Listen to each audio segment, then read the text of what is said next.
Introduction to C plus plus. हाँ, आज का यही टॉपिक है। हम डीप डाइव करने वाले officially into C plus plus with a thought by क्वार पेन। Buildings that lie near to the sky needs a strong foundation. ये जो भी मैं रिसेंटली बुक पढ़ रहा था उसमें से एक थॉट था। I hope this relates a lot with our today's class. Today from today onwards we are going to build our foundation. ठीक है ना। तो अगर किसको लगता है कि मुझे सी प्लस प्लस ऑलरेडी आती है तो I can make you sure आपको नहीं आती लिटरली। अगर आपको आती है तो I have a small challenge for you. If anybody who wanted to accept that, he or she is always welcome. किसको लगता है कि उसको सारा कुछ सी प्लस प्लस में आता है? Is anybody there? तो सारा मतलब बेसिक पार्ट ऐसा कोई है कि ही कैन से दैट उसको बेसिक अच्छे से आता है? ओनली बेसिक, मैं कॉम्प्लेक्स चीज़ों के बारे में नहीं बात कर रहा। Is anybody there?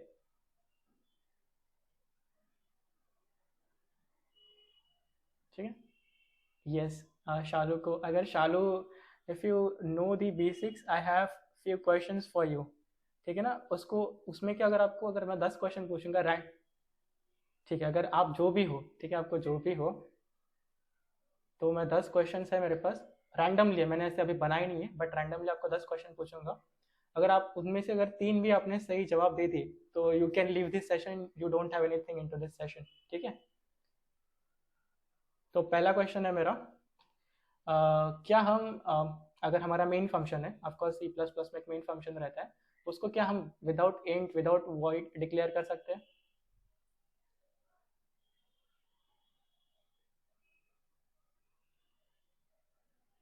ठीक है, मैं अभी डायरेक्टली 10 क्वेश्चन बोलूंगा आपको। उसमें क्या, आपको अगर 3 भी आते हैं तो you don't have anything into this session. मेरा क्वेश्चन है, यहाँ पर आप देख सकते हो कि why do we always declare C++ file with the extension CPP? क्या हम CP हमेशा हम फाइल को सेव करते हैं तो उसको CPP से सेव करते हैं? क्यों हम करते हैं? क्या उसका कुछ अल्टरनेटिव वे भी है? हम क्यों नहीं C++ से सेव करते हैं? Do you have the answer? Here's the first question. If not, the second question is it possible to use nested multi-line comment? क्या हम multi-line comment के अंदर भी comment लिख सकते हैं? Is it possible? Third question is MinGW. Yes, you are wrong. Your answer is wrong. We cannot use the multi-line comment. और first मुझे लगता है आपको नहीं पता होगा। तीसरा क्वेश्चन है, MinGW जो हमारा हम जब भी डाउनलोड करते हैं, क्या वो कंपाइलर है या फिर वो कलेक्शन ऑफ कंपाइलर है या फिर वो कलेक्शन ऑफ हेडर फाइल्स है, वो कलेक्शन ऑफ लाइब्रेरी है?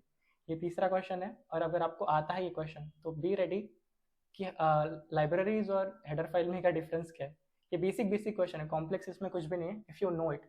चौथा क्वेश्चन इज कि क्या हम जो रिटर्न टाइप रहता है, रिटर्न हमारा इंट मेन फंक्शन में जो रहता है, रिटर्न हम करते हैं, क्या उसमें हम रिटर्न 1 कर सकते हैं या फिर सिर्फ रिटर्न 0 ही कर सकते हैं? चौथा क्वेश्चन है। और उसी के अंदर एक और क्वेश्चन है मेरा कि क्या हम मेन को विदाउट इंट विदाउट वॉइड लिख सकते हैं? क्या हम सिर्फ वॉइड मेन लिख सकते हैं? ये 5 क्वेश्चन हो गए। छठवा क्वेश्चन है कि मेमोरी एलोकेशन स्ट्रिंग का कैसे रहता है? जैसे का जो इंट रहता है उसको 4 बाइट रहता है, फ्लोट को 4 बाइट रहता है, जो वाइट क्या रहता है उसको 2 बाइट रहता है, वैसे स्ट्रिंग का क्या रहता है? इसमें से आपको कितने क्वेश्चन आते हैं? 6 क्वेश्चन बता दिए मैंने अभी के।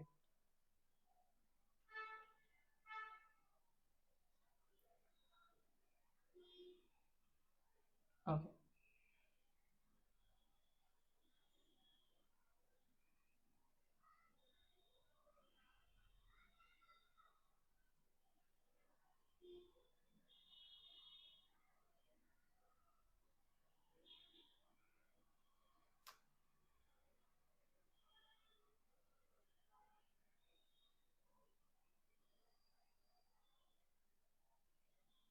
What is the memory allocation?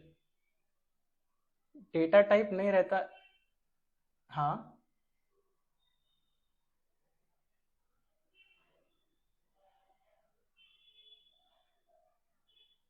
You are wrong, you are wrong, you are wrong. उसका डायनामिक मेमोरी एलोकेशन रहता है, 0 से स्टार्ट नहीं होता है। और कौन सा क्वेश्चन आता है इसमें का? So basically it is not like मेरे को भी नहीं आता, ऐसा मत बोलो कि आपको, it is very common. What I wanted to prove here is कि हम में से कई लोगों को बेसिक्स नहीं आता, even though we know we say that हमको बेसिक्स आता है, बट इवेंचुअली हमको बेसिक्स नहीं आता है। मैंने आज का क्लास हम जब डिस्कस कर रहे थे कि आज का अगर एकदम ही बेसिक क्लास रखे तो जो ऑलरेडी थर्ड और सेकेंड ईयर के, मैंने भी पहले पढ़ाई है सेकेंड ईयर को, तो उनको ऑलरेडी आता है, बट आज का क्लास ही कुछ इस तरीके से डिज़ाइन किया है कि you won't know what is gonna come. मैंने इसमें से कई सारे ऐसे ट्रिकी क्वेश्चंस डाले, कई सारे ऐसे इस तरीके से डिज़ाइन किया कि जो इंटरव्यू पर्सपेक्टिव से बहुत ज़्यादा इंपॉर्टेंट है और आपके कंसेप्चुअली आपको बहुत क्लियर करेगा, ठीक है ना। जो एकदम छोटी छोटी माइन्यूट चीज़ें रहती है जब हम प्रोग्राम करते हैं, वी यूजुअली इग्नोर इट, वो हम बेसिक क्लास कवर करने वाले हैं।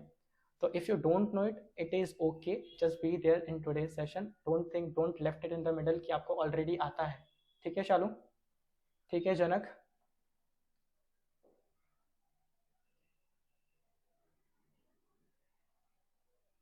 ओके, तो let's begin with our today's session. Okay, तो let's get back to the PPT. या तो introduction to C plus plus, ठीक है ना। तो आपके बिल्डिंग्स बहुत, आपके जो फाउंडेशन होता है वो बहुत स्ट्रांग रहना चाहिए।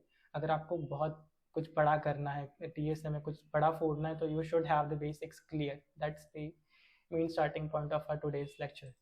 सो एजेंडा क्या है आज का, जो इस पीपीटी का बेसिकली एजेंडा है, वैसे तो हम बहुत सारी चीज़ें करने वाले, बट पीपीटी का एजेंडा यही है कि व्हाट इज प्रोग्रामिंग लैंग्वेज हम सबसे पहले जानेंगे। हमने ऑलरेडी जान लिया, थोड़ा सा रिवाइज कर लेंगे, डिफरेंट टाइप्स क्या रहते हैं, discussion about C plus plus, and what next we are gonna deal with that. So introduction में हम बेसिकली क्या देखने वाले कि व्हाट इज प्रोग्रामिंग। तो प्रोग्रामिंग क्या रहता है, program is a process of giving instruction to a computer performing specific task, ठीक है ना। तो एक प्रोग्रामिंग एक जरिया है जिससे हम कंप्यूटर को कुछ इंस्ट्रक्शंस देते हैं।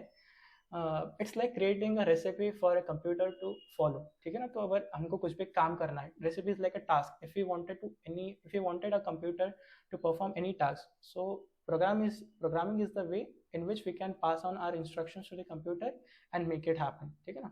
programming is like you tell the robot what to do and how to do it. So that's a basic introduction.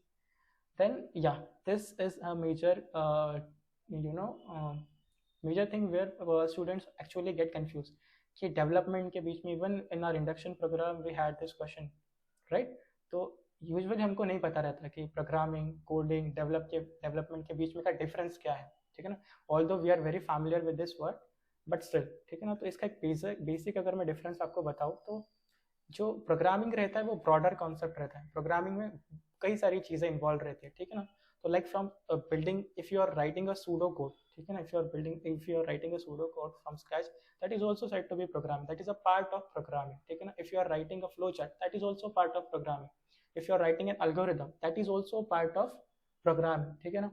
तो ये सारी चीज़ें, and if you are implementing that into a particular language, that is also said to be programming. So programmer is a person जिसको ये सारी चीजें आती है। he can you know he can write a program, he can build the logic, ठीक है ना। तो उसी को प्रोग्रामर कहते हैं, जो कि लॉजिक खुद से डेवलप कर पाता है और उसको एग्जीक्यूट कर पाता है in the form of a code. तो that is the person is said to be a programmer, ठीक है ना। और उसी तरीके से कोडिंग क्या है या फिर कोडर क्या किसको कहते हैं हम, तो इसका सब पार्ट है, ठीक है ना। तो प्रोग्रामिंग के अंदर एक चीज आती है इम्प्लीमेंटेशन, जो आपने लॉजिक लिखा उसको कोड में कन्वर्ट करने का काम, that is basically a coder does. So if you read it, coding is a subset of programming. It acts of translating logical instruction into a specific programming language, ठीक है ना। जो भी आपने लॉजिक लिखा, जो भी आपने एल्गोरिथम लिखा, उसको आप कन्वर्ट कर रहे हो in a specific language, may be C plus plus, Java, JavaScript, may be anything, उसको आप कन्वर्ट कर रहे हो, उसको आप कोडिंग कहते हो बेसिकली। डेवलपमेंट क्या है, डेवलपमेंट भी प्रोग्रामिंग की तरह ब्रॉडर कंसेप्ट है, जिसमें आप एक प्रोडक्शन बेस्ड एप्लीकेशंस बनाते हो, सॉफ्टवेयर्स बनाते हो, ठीक है, डेवलप करते हो, तो उसको हम बेसिकली डेवलपमेंट कहते हैं। थ्योरेटिकली ये बस डेफिनेशन है उनकी, you can just have a look into it. तो जो लास्ट में मैंने समरी लिखी है, in essence programming is about creating the logic, coding is implementing the logic in a specific language, and development is a comprehensive process of creating, refining and maintaining software application. Each term refers to different aspect software creation process with, मतलब IT industry में, हमारे computer industry में हर एक इस term का अलग अलग meaning है, ठीक है। तो I hope it is clear to you all. Let's move on to our next slide, that is how is programming done, ठीक है ना। तो अभी हम ऑफिशियली डाइव कर रहे हैं कि प्रोग्रामिंग करते कैसे हैं बेसिकली। तो अलग अलग कैटेगरी में हम प्रोग्रामिंग को ये कैटेगराइज कर सकते हैं, सेग्रीगेट कर सकते हैं कि कैसे प्रोग्रामिंग का इवोल्यूशन हो उसके बेसिस पर ही, एंड कि वो कैसे डायरेक्टली कनेक्टेड है हमारे हार्डवेयर के साथ, ठीक है ना। तो हमने ब्रॉडली दो टर्म्स ऑलरेडी देख लिए, एक थी मशीन लेवल लैंग्वेज और एक थी हाई लेवल लैंग्वेज। तो मशीन लेवल लैंग्वेज में मैंने आपको क्या कहा था, जो मशीन के ज़्यादा पास रहती है, मतलब मशीन को वो समझने के लिए ईजी रहती है, हार्डवेयर डायरेक्टली हार्डवेयर को से वो लैंग्वेज इंटरेक्ट करते हैं, उनको हम मशीन लेवल लैंग्वेज कहते हैं, या फिर उनको लो लेवल प्रोग्रामिंग लैंग्वेजेस भी कहा जाता है, ठीक है। तो इसमें कुछ नहीं, जीरोज वंस ही रहते हैं बेसिकली, डायरेक्टली आप बिट बिट बिट कोड्स में इंस्ट्रक्शन देते हो, एंड ये बहुत कॉम्प्लेक्स रहती है, प्रोन टू एरर रहती है, एंड ये मशीन डिपेंडेंट रहती है। ये this is the important point कि वो क्या रहती है, स्पेसिफिक टू मशीन रहती है। लाइक आपका एक स्पेसिफिक हार्डवेयर है, ठीक है, आपका एनवीडिया का हार्डवेयर, आपका इंटेल का हार्डवेयर है, अन नंबर ऑफ कंपनीज है, मैंने ये जीपीयूज की बात कर ली, but hardware an number of companies आते हैं, ये मशीन टू मशीन वैरी करता है, मशीन लेवल लैंग्वेजेस, ठीक है। सेकेंड कैटेगरी आती है आपकी assembly level languages. Assembly level languages क्या रहते हैं, ये एक मतलब ब्रॉडर कॉन्सेप्ट है, जिसमें जिसको हम क्लास कह सकते हैं असेंबली लेवल लैंग्वेज, जिसके अंदर कई सारी लैंग्वेजेस आते हैं। फिर अगेन वो भी डिफर करते हैं विथ योर स्पेसिफिक ओएस, कि आपके पास एक लिनक्स है, किसी के पास मैक है, किसी के पास विंडोज़ है, तो ये सभी के लिए अलग अलग रहती है। तो बेसिकली अगर मैं इसका छोटा सा एग्जांपल देना चाहूँ, इसका हम पहले थोड़े पॉइंट्स देख लेते हैं कि लो लेवल लैंग्वेज है, ऑफकोर्स ये भी लो लेवल लैंग्वेज है, ये भी लो लेवल लैंग्वेज है, बट इसमें एरर होने के चांसेस कम रहते हैं, क्योंकि इसमें हम थोड़े से जो हमको फैमिलियर वर्ड्स है, ठीक है, जैसे एडिशन हो गया, तो हम डायरेक्टली लिख सकते हैं ऐड, उसके बाद ए एंड बी, हम डायरेक्टली ऐसे लिख सकते हैं, जहाँ पर हमारा ऐड जो है ना, that our machine understand that it converts into, it has to make addition, there's a code written into it, similarly in high languages। But ये अगेन इसमें भी एक मेजर फ्लॉ क्या आता है असेंबली लैंग्वेजेस की, ये भी मशीन टू मशीन वेरी करती है। मतलब आपने मशीन टू मशीन कह दो या फिर कंप्यूटर आर्किटेक्चर कर दो कह दो, उससे ये अगर आपके सिस्टम में कुछ कोड लिखा है वो आपकी मशीन पर रन करेगा, दूसरे के सिस्टम पर वो रन नहीं करेगा। So that is the major drawback of assembly level languages. और एक इसमें फोर्थ पॉइंट आता है not portable, again the same thing, not portable मतलब कि उसको आप क्रॉस प्लेटफॉर्म पे यूज़ नहीं कर सकते हो, ठीक है ना। So that was about assembly level languages. मैं थोड़ा फास्ट जा रहा हूँ क्योंकि it's all theoretical, you don't have to learn it, you just have to know it, आपको एटलीस्ट उसकी बेसिक अंडरस्टैंडिंग होनी चाहिए, इसीलिए मैंने इसको लेने का सोचा। अभी हमने मशीन लेवल देख लिया, असेंबली लेवल देख लिया, थोड़ा हाई लेवल लैंग्वेजेस देखते हैं। तो हाई लेवल लैंग्वेजेस में बेसिकली क्या होता है, मैंने कहा था आपको they are more close to human level languages, मतलब ह्यूमन लैंग्वेजेस के वो काफ़ी क्लोज है, हमको समझने के लिए वो काफ़ी आसानी जाती है, इसीलिए हम उनको हाई लेवल लैंग्वेजेस बोलते हैं। जितना हमारे पास उतना कंप्यूटर से दूर, उतना मशीन से दूर, so that's the basic difference. So close to human languages, read and write easy हो जाता है अंडरस्टैंड करने के लिए, और इसमें हमेशा एक मिडल वेयर रहता है, मतलब अभी वो हमारे क्लोज है, मतलब मशीन के दूर है, तो मशीन को तो वो समझ लेने वाले, तो हमारे और मशीन के बीच में एक कंपाइलर रहता है, और एक क्या फिर उसका इंटरप्रेटर कह दो वो रहता है, वो as a middleware act करता है, वो क्या करता है चीज़ों को ट्रांसलेट करता है। हमने उसको कुछ कोड दिया, may be in Python, may be in C plus plus, may be in Java, उसने वो कन्वर्ट किया इनटू बाइनरी लैंग्वेज एंड उसको कम्युनिकेट किया with computer, right. So that is the term of middleware. And big game watching party, this is something else, this is not the point to be included here.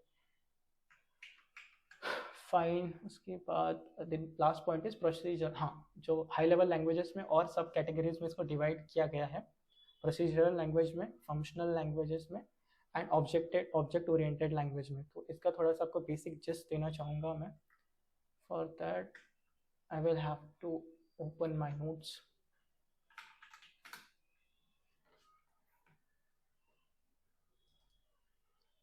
Not this. Yeah. Okay, so we are in the notes. I hope you can say it. And why am I not able to write?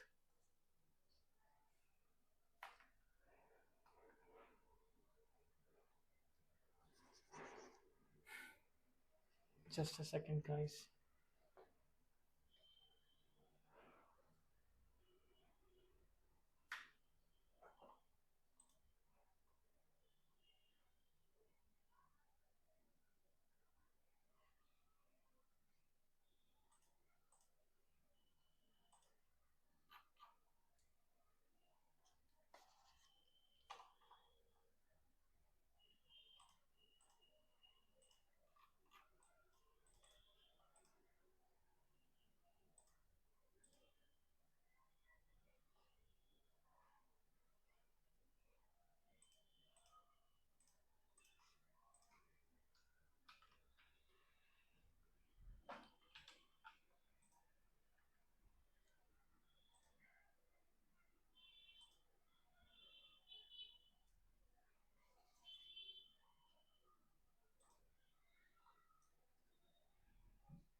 Okay,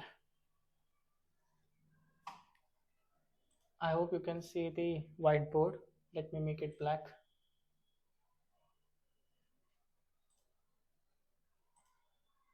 Can you see the board, guys? Okay, fine, fine. ठीक है, तो हम session 2 पर है, और हम अगर high level languages को देखें तो इसमें कई सारी लैंग्वेजेस आती है, जैसे सी प्लस प्लस हो गया, पास्कल हो गया, बेसिक हो गया, सी हो गया, जावा हो गया, पाइथन हो गया, जावास्क्रिप्ट हो गया। तो उनको ब्रॉडली और कई कैटेगरीज में डिवाइड किया है, जैसे कि सबसे पहले आता है आपका प्रोसीजरल लेवल लैंग्वेजेस, सेकंड आता है आपका फंक्शनल लैंग्वेजेस, और तीसरा आता है आपका ऑब्जेक्ट ओरिएंटेड लैंग्वेजेस। ठीक, इसको तो हम कई डेप्थ में देखने वाले हैं, क्योंकि the language which we are learning is at the end an object oriented programming language. ठीक है ना, इसको तो हम ब्रॉडली देखेंगे, बट इसका थोड़ा सा आपको मैं बेसिक आइडिया देना चाहूँगा कि प्रोसीजरल लैंग्वेजेस कैसी होती। एक ऐसी लैंग्वेज जो कि आप जो पूरा कोड रहता है वो टॉप टू बॉटम अप्रोच को फॉलो करती है, और इसमें एक प्रोसीजर के फॉर्म में लिखा होता है आपका कोड कि लाइक ये टास्क पहले होगा, ये टास्क बाद में होगा, उसके बाद ये टास्क होगा। ऐसे ब्लॉक ऑफ कोड में लिखा होता है पूरा कोड, ये प्रॉपर प्रोसीजर को फॉलो करता है। ठीक है, इसको आप ब्रेक नहीं कर सकते, एक प्रॉपर रूटीन को ये फॉलो करता है, उन्हीं को हम प्रोसीजर लैंग्वेजेस कहते हैं। प्रोसीजर लैंग्वेज में आपकी सी आ गई, पास्कल आ गया, बेसिक आ गई, तो ये सब एग्जांपल है प्रोसीजरल लैंग्वेजेस के। फंक्शनल लैंग्वेजेस की बात करें तो फंक्शनल लैंग्वेजेस में फ्रॉम डेमो लेट्स क्लियर कि हम जो हमारा कोड है बेसिकली उसको हम फंक्शंस में डिवाइड करते हैं। बेसिकली हम फंक्शंस को लेवरेज करते हैं to a very high extent. जो हमारा कोड रहता है उसको हम छोटे छोटे फंक्शंस में डिवाइड करते हैं कि मेरा एक फंक्शन एक टास्क करेगा, फिर दूसरा फंक्शन दूसरा टास्क करेगा, तीसरा फंक्शन तीसरा टास्क करेगा, और फिर आप उन सारे फंक्शंस को आपके एट द एंड आपका जो रूट फंक्शन रहता है उसके अंदर आप कॉल करते हो। तो इसके एग्जांपल्स है जावास्क्रिप्ट और पाइथन, मतलब ये ज़्यादातर फंक्शनल लैंग्वेजेस की कैटेगरी में आते हैं। तीसरा आता है आपका ऑब्जेक्ट ओरिएंटेड प्रोग्रामिंग, जिसके अंदर मेजरली दो टर्म्स आप ज़्यादा देखोगे, दो टर्म्स मेनली इसमें यूज़ होती है, एक होता है क्लास, दूसरा होता है ऑब्जेक्ट। तो मेजरली हम जितने भी प्रोग्राम करते हैं इसके अंदर हम ज़्यादातर फंक्शंस यूज़ नहीं करते, हम बेसिकली क्लास और ऑब्जेक्ट यूज़ करते हैं। तो अगर मैं ज़्यादा इसके इन डेप्थ नहीं जाऊँगा, बट आपको अगर थोड़ा सा आइडिया दो कि क्लास और ऑब्जेक्ट क्या रहता है, तो object is an entity in a real world entity, जैसे कार हो गई आपकी, उसके बाद ह्यूमंस हो गए, उसके बाद कुछ भी लाइक हॉर्सेस हो गए, एनिमल्स हो गए, तो ये रियल वर्ल्ड एंटिटी एग्जिस्ट करते हैं, इनका वेट रहता है। ठीक है ना, इनका कुछ ना कुछ स्पेस ऑक्यूपाई करते हैं, तो उनको हम ऑब्जेक्ट्स कहते हैं। Class is basically a blue print कह दो या फिर ब्रॉडर टर्म कह दो, जिसके अंदर ये सारे आपके ऑब्जेक्ट्स आते हैं। ठीक है ना, तो इसके अंदर हम मेथड्स वगैरह डिफाइन करते हैं, एट्रीब्यूट्स डिफाइन करते हैं। ज़्यादा इन डेप्थ में नहीं जाऊँगा क्योंकि फिर मेथड्स आपको पता नहीं है, एट्रीब्यूट्स पता नहीं, तो it won't give you the proper idea. But आप ऑब्जेक्ट ओरिएंटेड को अगर मैं थोड़ा सा ऊपर ऊपर से बताऊँ तो देखो, इसके अंदर जैसे जैसे हमारे इस लैंग्वेजेस के अंदर कॉम्प्लेक्सिटी बढ़ती गई, जैसे जैसे आपको और ज़्यादा हाई लेवल के प्रोग्राम्स लिखने की ज़रूरत पड़ी, जैसे जैसे अभी कैसा रहता था कि अगर आपको मैं बताऊँ the year I don't remember exactly, but it was something 1968, तब एक सॉफ्टवेयर क्राइसिस आया था। Software crisis in the sense कि जो भी मेजरली यूएस में बेसिकली प्रोग्रामिंग वहाँ से ज़्यादा डेवलप हुई, तो इसके अंदर जितने भी सॉफ्टवेयर बन रहे थे तो वो ज़्यादातर क्या हो रहे थे, अगर 100% ऑफ सॉफ्टवेयर बन रहे, अलग अलग कंपनीज 100% मतलब कंपनी सॉफ्टवेयर बना रही है, उसमें के सिर्फ 2% ऑफ द सॉफ्टवेयर काम के लायक होते थे, बाकी के 98% सॉफ्टवेयर में कुछ ना कुछ खामियां रहती थी। फॉर एग्जांपल किसमें कुछ यूज़र चेंजेस वगैरह रहने की ज़रूरत हो गई, कोई चल ही नहीं, कोई यूज़ ही नहीं हो रहा है प्रॉपरली, अलग अलग। तो उस टाइम पर क्या हुआ, क्योंकि ये जो लैंग्वेजेस थी ये प्रॉपरली मीट नहीं कर रही थी यूज़र डिमांड को, जो कस्टमर की डिमांड है उसको नहीं मीट कर रही थी, तो उस बात ओप्स आया, ऑब्जेक्ट ओरिएंटेड प्रोग्रामिंग है, तो वो कॉम्प्लेक्सिटी को मीट करने लग गई। ठीक है, तो ये बेसिक आइडिया है। मैं आपको और इन डेप्थ, क्योंकि हम ऑब्जेक्ट ओरिएंटेड को काफ़ी इन डेप्थ पढ़ने वाले हैं, तो इस पे अभी ज़्यादा ध्यान नहीं देते। So I just wanted to highlight कि अभी आपने देख लिया कि 3 टाइप रहते हैं किसके, हाई लेवल लैंग्वेजेस के, procedural language, functional language and object oriented language. So I hope it's clear, you don't have to rectify that thing, not at all, just have a clear understanding about it, that's it. तो हमने ये भी देख लिया category of programming languages and I am going two bit fast, क्योंकि यार theoretical है ना यार, आप कर सकते हो खुद ही। उसके बाद जो एक मेजर थिंग आती है which I will spend much time, that is of course C plus plus. थोड़ा थेरोटिकल बातें पढ़ लेते हैं, उसके बाद मैं आपको एक छोटी सी स्टोरी बताऊंगा सी प्लस प्लस की, जो यूजुअली नहीं बताते हैं। तो आपको ज़्यादातर लेक्चर्स देखोगे तो आपको इतनी जानकारी मिलेगी सी प्लस प्लस के बारे में। C plus plus is the world most popular language, programming language की supports object oriented programming as well as procedural programming, ठीक है। And it was developed by Bjarne Stroustrup, उसको आपकी मर्जी कैसे भी प्रोनाउंस करो, in 1979। And C plus plus is a superset of another programming language that is C, मतलब C में ही कुछ चेंजेस करके हमको सी प्लस प्लस लाया गया। तो आपको मैं इसकी एक्चुअल स्टोरी बताता हूँ अभी कि सी प्लस प्लस कैसे आई, ठीक। तो बात है 1972 की, जब कौन है वो जिन्होंने सी निकाली थी? Anybody knows the name?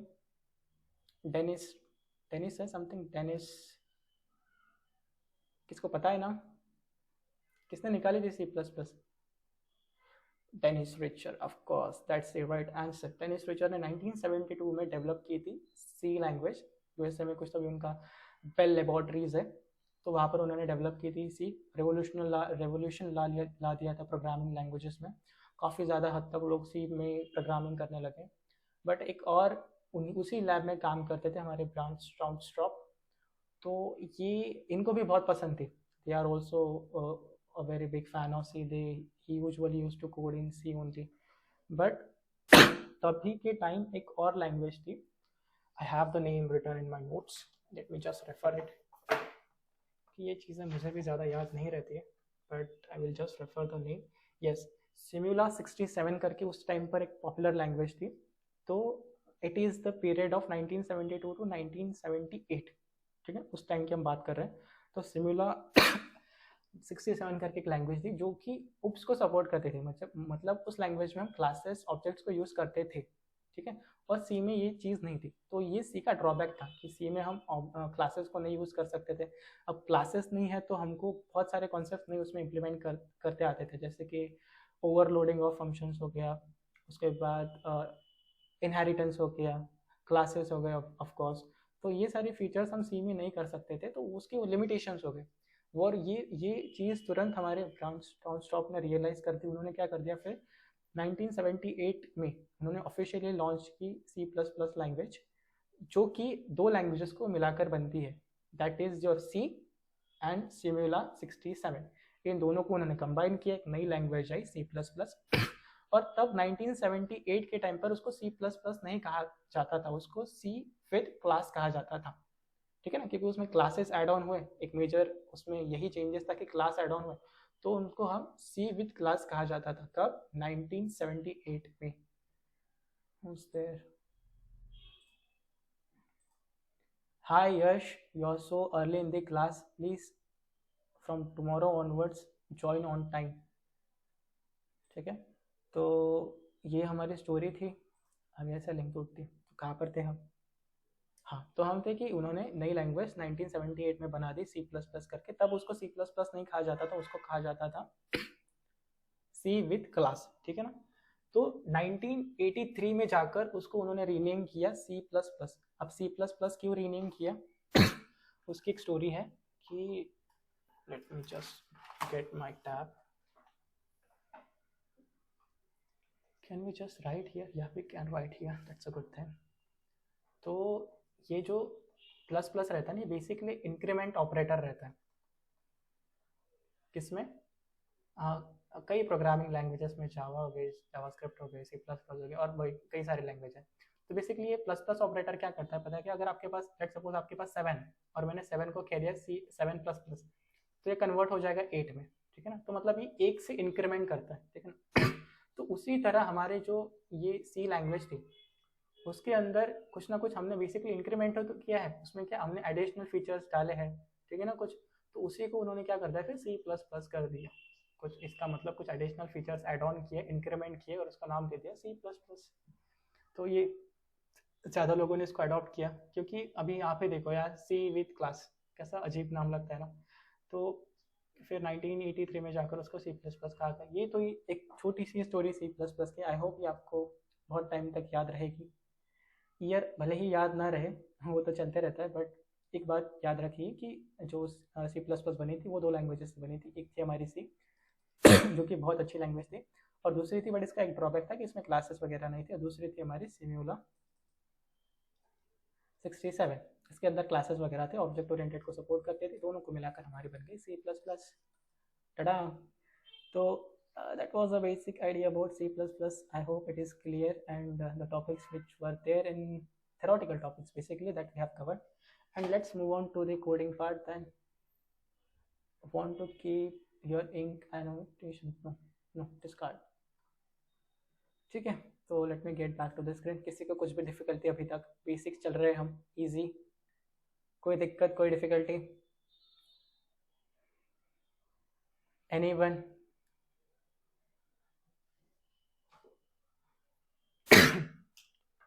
ठीक है, देन फिर हम आगे बढ़ते हैं थोड़ा।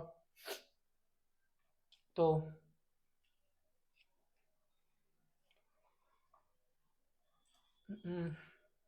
हम okay, I have a question for you. किसने किसने सी प्लस प्लस का इंस्टॉलेशन कर लिया अपने सेक्शन में, या फिर किसको क्या दिक्कत आ रही है? क्या किसने किसने कर लिया? Raise your hands. कितने लोग हैं total? Open Q, raise hand, there are 13। And किन्होंने नहीं किया है? जिन्होंने भी नहीं किया है जल्दी कर लो, ठीक है ना? और कुछ दिक्कत आती है तो we have assigned a person, आप मृदुला को कांटेक्ट कर सकते हो, she will definitely help you. Extension add करना है, सिर्फ एक्सटेंशन ऐड करना है, सिर्फ वी एस कोड में आपको सी प्लस प्लस का एक्सटेंशन ऐड करना है। That won't take much time, okay, that will take hardly 1 minute, ठीक है ना? तो जल्दी से कर लो, क्योंकि पैरेलली भी मेरे साथ आपका किसका टाइपिंग स्पीड अच्छा है या फिर ग्रास्पिंग पावर अच्छी है, तो वो they can code parallelly with me, और after the class they can do it, but practice is important. And let me make sure, let me you know confess one thing here only at this point only, कि to be honest class में आपको 100% नहीं पढ़ाया जाता है। It is not possible. आप कौन सा भी लेक्चर उठा लो, लाख, मतलब जिसकी फीस करोड़ों में हो, अगर वो भी आपने लेक्चर उठाया और अगर उसका टाइम 2 घंटा है, 3 घंटा है, तो it is not possible to cover everything, ठीक है ना? But I will give you an approach कि जिससे आप खुद से भी कुछ रिसर्च कर सकते हो, and you can get insight about the C plus plus, ठीक है ना? तो जैसे कि आपको अगर एग्जाम्पल दूँ, एग्जाम्पल मैं क्लास के दौरान दूंगा, अभी फील नहीं आ रहा है मुझे। सबसे पहले हम वी एस कोड उठाते हैं, वी एस कोड में जाते हैं और let's dive into program. Basic function समझेंगे हम कि हमने देख लिया, हमको तो इतना पता है अभी कि मैंने थोड़ा प्रैक्टिस के लिए बना लिया था सेशन, उसको मैं डिलीट कर देता हूँ, and will be resuming everything from scratch, ठीक है? सब कुछ डिलीट कर दूंगा मैं, इसको भी हटा दो, इसको भी हटा दो, इसको भी हटा दो, इसको भी हटा दो, ठीक है? तो ये आई am on my home screen. सबसे पहले I will open the file explorer, ठीक है? डेस्कटॉप पे आया मैं, इसको डिलीट किया। अभी मैं यहाँ पर एक नया फोल्डर बनाऊंगा सी प्लस प्लस के नाम से, जहाँ पर मैं अभी सारे कोड्स लिखूंगा। इसके बाद आज के बाद मुझे जो भी प्रोग्रामिंग करनी है, आई will be gonna writing it here, ठीक है? और उसको मैं सिंपली ओपन कर देता हूँ मेरे, अरे कहाँ पर गया फोल्डर, यहाँ पर वी एस कोड के अंदर उसको ओपन कर लेता हूँ, और मैंने ओपन कर लिया। वेलकम कह रहा है, ओके जी। इसके अंदर अभी मैं नई फाइल बनाऊंगा, फाइल का नाम लेता है सेशन, पहला हमारा है तो सेशन फर्स्ट, ठीक है, .cpp। तो यहाँ पर मेरा पहला क्वेश्चन बनता है कि हम cpp ही क्यों देते हैं इसका एक्सटेंशन? हम C++ नहीं दे सकते क्या? क्योंकि हमने देखा है यार, अगर जावा का प्रोग्राम हो, जावा का प्रोग्राम कर रहे हो, तो हम उसको .java से सेव करते हैं, राइट? अगर लेट्स सपोज जावा स्क्रिप्ट का हो तो हम .js से करते हैं, जावा स्क्रिप्ट JS, ठीक है, ये भी सही है। अगर पाइथन का हो तो हम .py से करते हैं, py मतलब पाइथन, ये भी सही है। बट यहाँ पर मुझे थोड़ा लॉजिक नहीं समझ रहा कि भाई ये CPP क्यों, C++ क्यों नहीं, ठीक है ना? तो अगर आपको मैं बता दूँ, आप दोनों नाम से सेव करते हो, इट्स ऑल फाइन। आप C++ से भी करते हो, तब भी आपका कोड अच्छे से स्मूथली रन होगा, ठीक है ना? आप C++ से अगर कोड करोगे तब भी आपकी फाइल रन होगी, अगर आप CPP से करते हो तो भी आपकी फाइल रन होगी। बट द पॉइंट इज कि यहाँ पर ये CPP मतलब क्या होता है बेसिकली। तो CPP अगर मैं आपको बताऊँ तो आपका जो CPP है वो क्या काम करता है यहाँ पर, let me get the pen. जो CPP है यहाँ पर C मतलब आपकी जो C लैंग्वेज है वही, P मतलब ये जो आपका C++ है ना, ये C प्लस प्लस, तो प्लस का P प्लस का P और C वैसा का वैसा, इससे बना है हमारा C++। तो आप आपका डॉट एक्सटेंशन C++ भी दे सकते हो और डॉट एक्सटेंशन CPP भी दे सकते हो, दोनों दे सकते हो। इट्स अप टू यू, दोनों में कुछ भी डिफरेंस नहीं, दोनों सेम है, ठीक है। तो आज के लिए हम थोड़ा सा कुछ अलग करते हैं, क्योंकि बेसिकली आप सभी लेक्चर्स में, सभी वीडियोस में देखोगे कि CPP देते हैं, हम थोड़ा C++ दे देंगे आज के लेक्चर में, ठीक है। तो मैंने दे दिया C++, session first C++। I hope अभी तक सारी चीज़ें क्लियर हैं। तो let's write our first program and then I will explain it line by line. तो हम पहले प्रोग्राम में सबसे पहले करते हैं hash include header file. Header file का नाम रहता है IO स्ट्रीम, ठीक है। उसके बाद आता है using name space std and उसके बाद हमारा आता है मेन फंक्शन, ठीक है। जिसके अंदर हम अभी सिर्फ एक लाइन को प्रिंट करने वाले हैं। प्रिंट करने के लिए हम यूज़ करते हैं सी आउट, प्रिंट करने के लिए हम यूज़ करते हैं सी आउट। और मुझे स्ट्रिंग प्रिंट करने है तो स्ट्रिंग में हमेशा डबल कोटेशन में देता हूँ। इसके अंदर आप जो भी देखोगे वो आपको प्रिंट होकर आपके स्क्रीन पे मिलेगा। तो इसके अंदर अभी मुझे देना है कि C is C++ is better than C, that's it. इतना ही मुझे प्रिंट करना है फिलहाल तो। और हम उसके बाद देते हैं सेमीकोलन। सेमीकोलन यहाँ पर इस सेमीकोलन का मतलब है फुल स्टॉप, और उसके एंड में देते हैं हम रिटर्न 0, ठीक है। ये आपका बेसिक टेम्पलेट होगा। अगर मैं इसको हटा दूँ ना तो आपको हर एक प्रोग्राम में इतना तो लिखना ही होगा। ये आपका बेसिक टेम्पलेट है। तो मैं इसको पहले समझा देता हूँ कि हर एक लाइन यहाँ पर क्या मीन कर रही है। अभी कौन आए हैं? Welcome Pranay, can you hear me? Pranay ने लेफ्ट कर लिया, ठीक है। तो हम अभी बेसिक यहाँ पर हमारा टेम्पलेट है कोड का, इसको समझने वाले हैं। सबसे पहली लाइन क्या कहते हैं, हैश इंक्लूड IO स्ट्रीम। तो इसको हम कहते हैं हेडर फाइल। यहाँ पर जो आपका हैश है ना, ये बेसिकली जब भी इसको हमारा कंपाइलर इसको रीड करता है हैश को, तो उसके बाद में जो भी ये लिखी हुई चीज़ रहती है वो उसको हेडर फाइल कंक्लूड करता है। अब ये हेडर फाइल कहाँ से आती है, that is the main question, ठीक है। तो जब जिन्होंने भी अभी C++ का C++ का सेटअप किया होगा, तो सबसे पहले उन्होंने MinGW डाउनलोड किया होगा। MinGW, ठीक है, MinGW डाउनलोड किया। अब ये MinGW है क्या, तो इसमें आते हैं 3 मेजर कंपोनेंट्स, ठीक है। तो पहले मैं इसका फुल फॉर्म बता दूँ। मतलब ये वैसे तो नेसेसरी नहीं है, बट यार अगर सब चीज़ें आपने की है तो वो क्यों की है इसका पता होना तो बनता है ना बॉस। तो इसीलिए MinGW का फुल फॉर्म रहता है मिनिमलिस्ट GNU फॉर विंडोज़। क्या, मिनिमलिस्ट GNU फॉर विंडोज़। काफ़ी बड़ा है, नहीं लिखूंगा मैं, बट आपको आई होप समझ गया होगा। मिनिमलिस्ट, मिन मतलब minimalist, G stand for GNU and W stand for Windows. Minimalist GNU for Windows. तो इसमें बेसिकली 3 मेजर चीज़ें आती है। पहली जो मेजर चीज़ आती है वो आती है लाइब्रेरीज। लाइब्रेरीज इसको या फिर कलेक्शन भी कह सकते हो, कलेक्शन ऑफ लाइब्रेरी, क्योंकि एक लाइब्रेरी में रहती, कई सारी लाइब्रेरीज रहती है। उसके बाद आता है हेडर फाइल्स और इसको कह सकते हो कलेक्शन ऑफ हेडर फाइल, क्योंकि एक हेडर फाइल नहीं रहती ना, काफ़ी सारी रहती है। तीसरा आता है आपका कंपाइलर, COMPILER, जिसको हम GCC कहते हैं, GCC compiler, GNU compiler collection इसका फुल फॉर्म। ठीक है। तो और इसमें भी GNU मतलब अभी ये जो मेजर कंपोनेंट है ये किसके लिए रिस्पॉन्सिबल है, आपका कोड इवेल्युएट करने के लिए कि आपने प्रॉपर रूल्स एंड रेगुलेशन को फॉलो करके पूरा कोड लिखा है, राइट है, और उसका आउटपुट वगैरह देना सारा कुछ कंपाइलर का काम है। ये आपको मशीन को इंटरैक्ट करता है, आपका कोड बाइनरी में कन्वर्ट करता है, ब्ला ब्ला ब्ला। इसकी स्टोरी तो हमने काफ़ी इन डेप्थ पढ़ ली है। अभी आते हैं हम हेडर फाइल्स पर, लाइब्रेरीज पर।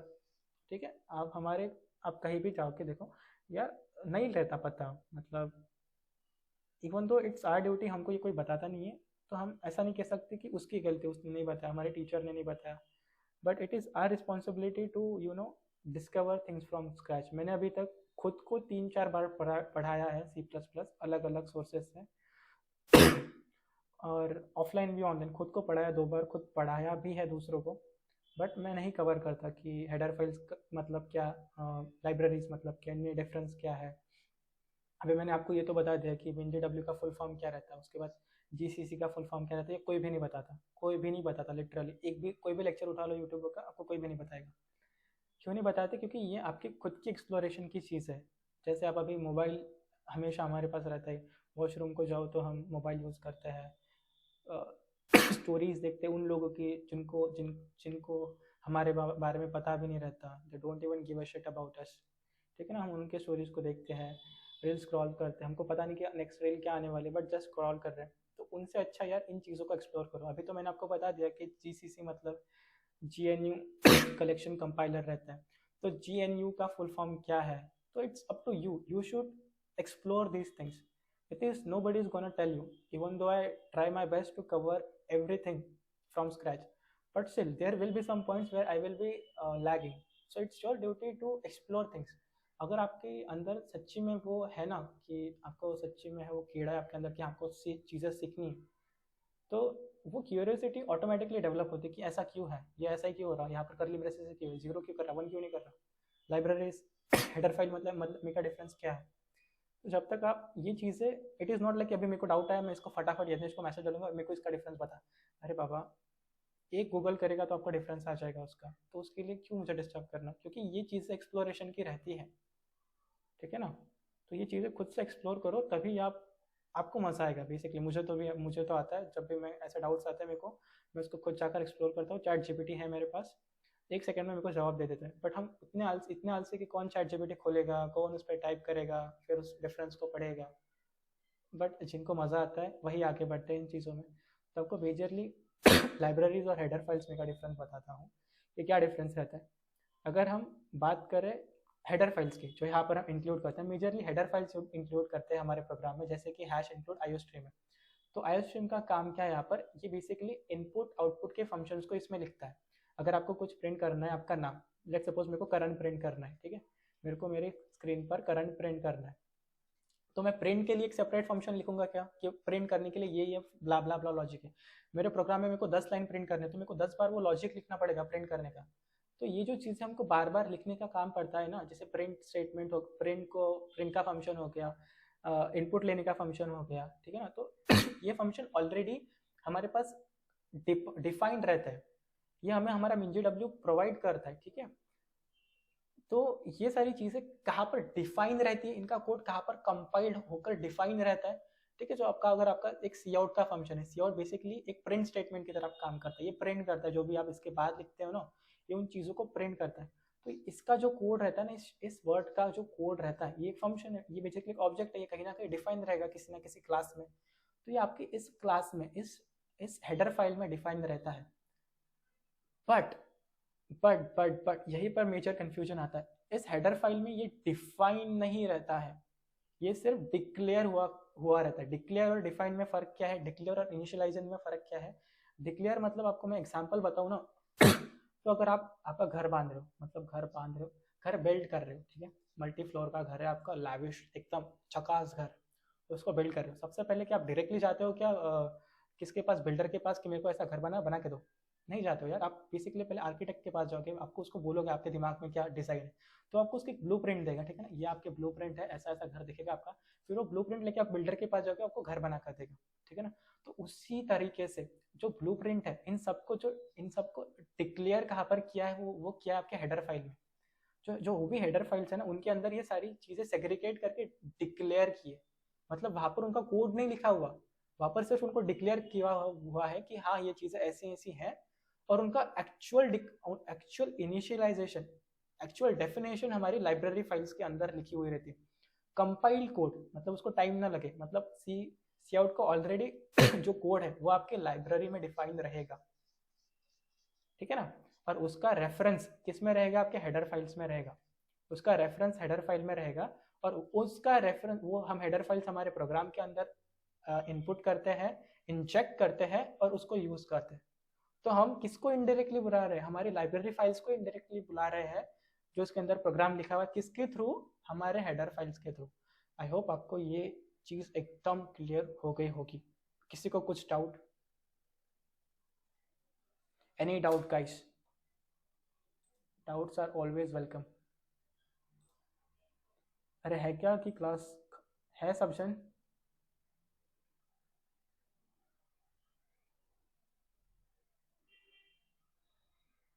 किसी को कुछ भी डाउट अभी तक? We are just moving very basic, no doubt, ठीक है। Let's move on. तो हमने देख लिया हेडर फाइल का, मैंने आपको काफ़ी इन डेप्थ बता दिया। उसके बाद जो आता है आपका नेम स्पेस, ठीक है।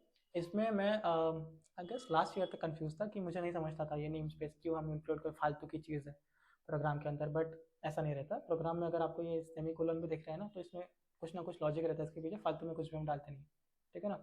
तो इसका क्या यूज़ है, तो इसको अगर मैं थेरोटिकली बताऊँ तो थेरोटिकली मैंने लिखा था कहीं पर तो भी, तो थेरोटिकली इट सेज कि pre defines the scope for the identifier. तो ये क्या करता है जो भी आपके आइडेंटिफायर्स हैं, जो भी आपके फंक्शंस हैं, जैसे कि सी आउट ही ले लो अभी के लिए, ये सी आउट है ना, एक आपका फंक्शन एक आइडेंटिफायर है। आइडेंटिफायर मतलब जिसको हम, जिसके नेम से हम उसको आइडेंटिफाई करते हैं, इसको वे सी आउट है, ये एक आइडेंटिफायर है जो कि डिफाइन है मेरे किसी किसी फाइल में। तो एसटीडी नाम का एक नेम स्पेस है, तो वो क्या करता है, उसका स्कोप डिफाइन करता है कि क्या ग्लोबल स्कोप है, क्या लोकल स्कोप है। स्कोप में अभी हम नहीं गए तो उसमें ज़्यादा आपको नहीं समझेगा, बट इससे भी आसान मैं आपको बता देता हूँ कि इसका यूज़ क्या रहता है, जो आपको याद रहेगा। तो एग्जाम्पल के थ्रू समझते, एग्जाम्पल के थ्रू समझेंगे तो ज़्यादा टाइम तक रहेगा। तो हमारे अंडरस्टैंडिंग के लिए मैं आपको एक एग्जाम्पल देता हूँ कि लेट सपोज एक कोई, इसका नाम लेने दो मेरे को, जनक, ठीक है, हमारे पास जनक है। तो अभी हम उसको जनक बुलाते हैं, ठीक है। अभी हम कल बड़े हो जाएंगे, ठीक है, तो हम उसको, उसकी शादी हो गई, जनक की शादी हो गई, तो हम उसको क्या बोलेंगे, मिस्टर जनक।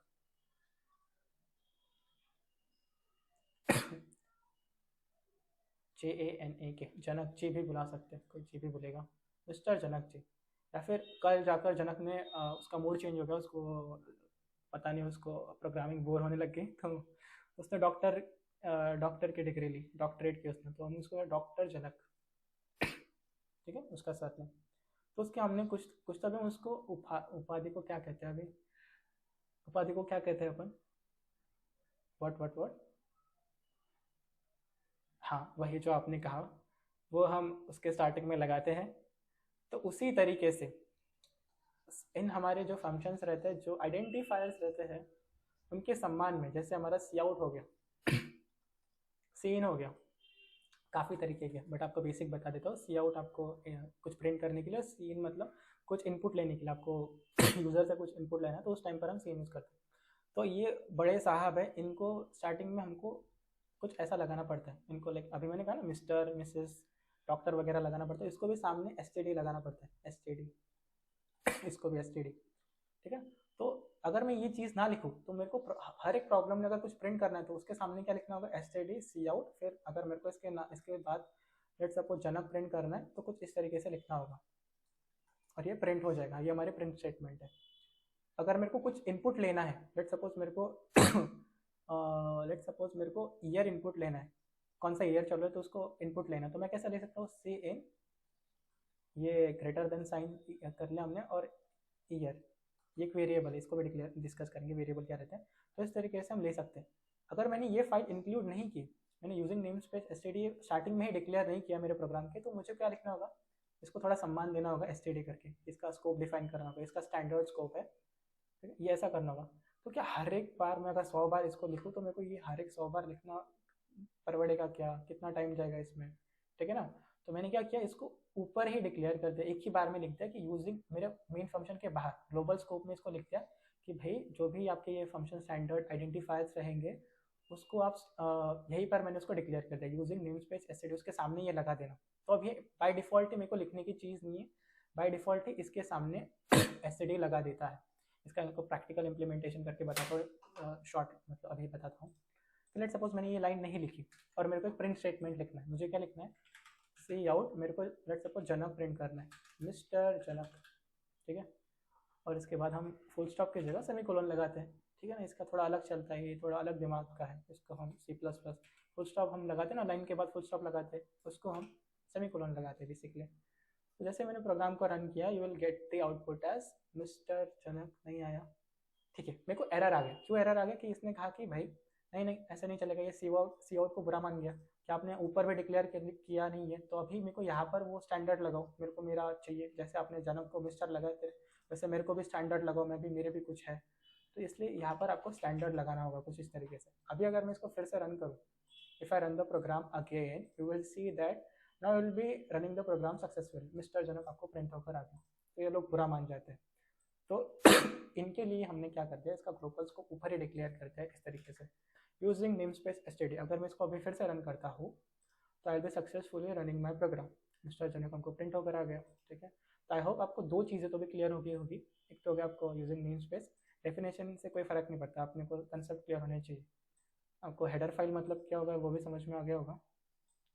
तीसरा चीज़ अभी हम आते हैं, let's get back to the main function, ठीक है ना। तो आपका जब भी कंपाइलर इस प्रोग्राम को देखता है, उसको एग्जीक्यूट करता है, तो वो सबसे पहले जो चीज़ देखता है वो रहता है आपका मेन फंक्शन। यही से सारा आपका एग्जीक्यूशन स्टार्ट होता है। कई तरीके के फंक्शन रहते हैं, जैसे अगर मेरे को आपका खुद का फंक्शन डिक्लेयर करना है, लेट्स सपोज आपको एक एडिशन वाला फंक्शन बनाना है, ठीक है ना। तो आप फंक्शन को, एडिशन वाले फंक्शन को कैसे डिक्लेयर कर सकते हो, लेट्स सपोज हम इंट एडिशन कर दिया, ये हो गया आपका एडिशन का फंक्शन। ये बेसिकली क्या करता है, कुछ नहीं करता, ये बेसिकली ए प्लस बी करता है। आपने इसके अंदर दो वैल्यूज पास कर दी ए और बी, ठीक है ना। ये क्या करता है, बेसिकली रिटर्न करता है ए प्लस बी को। तो अब मैं जब भी ये फंक्शन को बुलाऊंगा ये मेरे को रिटर्न करेगा समेशन ए बी, ये पैरामीटर्स होगा, ठीक है। तो उसी तरीके से, इसको नहीं समझोगा तो छोड़ो, उसी तरीके से मेरा मेन फंक्शन रहता है। ये क्या करता है, इसके अंदर जो भी कोड रहता है वो सबसे पहले एग्जीक्यूट होता है। आपने बाहर आप कितना भी कोड लिख लो इसके, ठीक है ना, इसके बाहर आप कितना भी कोड लिख लो उसका रेफरेंस आपको इसके अंदर प्रोवाइड करना होगा, ठीक है ना। उसका रेफरेंस आपको इसके अंदर प्रोवाइड करना होगा, ठीक है जी। तो ये चीज़ क्लियर है। तो ये आपका इंट मेन की कहानी होगी। तो सबसे पहले समझता हूँ ये इंट क्या है। यहाँ पर इंट यहाँ पर रिटर्न टाइप है आपका, कि ये फंक्शन आपको क्या रिटर्न कर रहा है। यहाँ पर एक हम वॉइड लिख सकते थे, वॉइड मतलब खाली, एम्प्टी, कुछ भी नहीं, नल, उसका मतलब है वॉइड। यहाँ पर हम वॉइड लिख सकते थे, मतलब पहले लिखा करते थे, अभी भी हम सी में लिखते हैं, बट अभी नए वर्जन में सी के हम वॉइड नहीं लिख सकते, हमको सिर्फ इंट लिखना होता है। मतलब इसका मतलब क्या, कि हमेशा हमारा फंक्शन कुछ ना कुछ रिटर्न करेगा। इंट मतलब इंटीजर मतलब आपके जो भी नंबर है 0 1 2 3 4 5 6 7 8 9 10 11 ब्ला ब्ला ब्ला, जो भी आपके नंबर इंटीजर नंबर, तो उस तरीके की कुछ ना कुछ आपका ये मेन फंक्शन है वो वैल्यू को रिटर्न करेगा, ठीक है ना। इट कैन बी, तो इस तरीके का रहता है बेसिकली, इसलिए हम इसका स्टार्टिंग में इंट देते हैं, ठीक है। तो it returns N integer, it basically says कि ये कुछ ना कुछ रिटर्न कर रहा है। सो दैट्स द थिंग। तो आप यहाँ पर वॉइड नहीं लिख सकते बेसिकली। अगर मैं यहाँ पर वॉइड लिखता हूँ, जो भी सी पढ़ के आए होंगे तो उनको पता है कि हम वॉइड लिखा करते थे, बट अगर यहाँ पर मैं वॉइड लिखता हूँ तो मुझे एरर दे देगा, ठीक है। क्या देगा, एरर, वॉइड पता नहीं है मेरे को क्या, मस्ट रिटर्न इंटीजर। तो ये कंपलसरी है कि आपका जो मेन फंक्शन है वो हमेशा एक इंट वैल्यू रिटर्न करे, ठीक है। तो ये आपकी मेन इंट समझ में आ गया। मेन इस फंक्शन का नाम है, मेन फंक्शन, इसलिए हम उसको मेन बुलाते हैं, ठीक है ना। उसके बाद हम हमारे फंक्शंस के अंदर आते हैं, पैरामीटर्स देके फंक्शंस के अंदर आते हैं। उसके बाद हम देखते हैं सीआउट। ये बेसिकली क्या काम कर रहे हैं, आपका प्रिंटिंग का काम कर रही है। जो भी आप इसके इस डबल कोटेशन में दोगे वो बेसिकली उसको प्रिंट करेगा। इसके अंदर मैं लिख सकता हूँ कि गुड इवनिंग क्लास, ठीक है, इस तरीके से कुछ लिख सकता हूँ और मुझे प्रिंट होकर क्या आ जाएगा, गुड इवनिंग क्लास, ठीक है ना, प्रिंट होकर आ गया। तो दिस इज बेसिकली आप जो भी इसके अंदर लिखते हो वो प्रिंट होकर आ जाता है। Last but not the least, return 0। तो ये क्या कर रहा है यहाँ पर, ये बता रहा है कि एज सच हाँ मैंने कर तो दिया कि यहाँ पर इंट हमने बता दिया कि हाँ भाई आपको कुछ ना कुछ रिटर्न करना है, बट ऐसा कंपलसरी नहीं है, ठीक है। ये एक प्रकार से हम क्या कह सकते हैं अभी, बेवकूफ़ बना रहे हैं हमारे कंपाइलर के। हाँ यहाँ पर इंट लिखना कंपलसरी तो इंट लिख लिया, बट हम ऐसा नहीं है कि अगर मेरे को कुछ रिटर्न भी नहीं करना रहो, पर प्रिंट एक रिटर्न नहीं रहता कभी भी, ठीक है ना। अगर मैं कुछ प्रिंट कर रहा हूँ इसका मतलब मैं कुछ रिटर्न कर रहा हूँ ऐसा नहीं। Print doesn't count in return. आप अगर कुछ प्रिंट कर रहे हो, मेरे को एक कन्फ्यूजन था कि अगर मैं प्रिंट कर रहा हूँ तो मैं कुछ रिटर्न ही तो कर रहा हूँ बेसिकली, नहीं।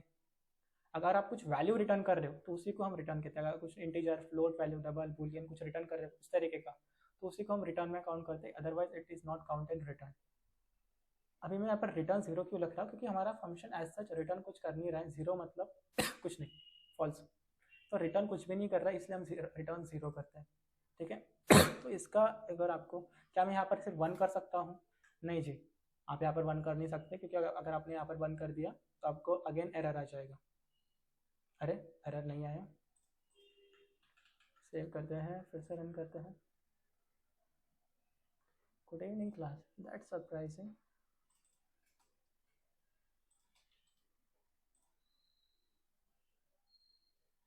ओहो, just let me make this thing clear.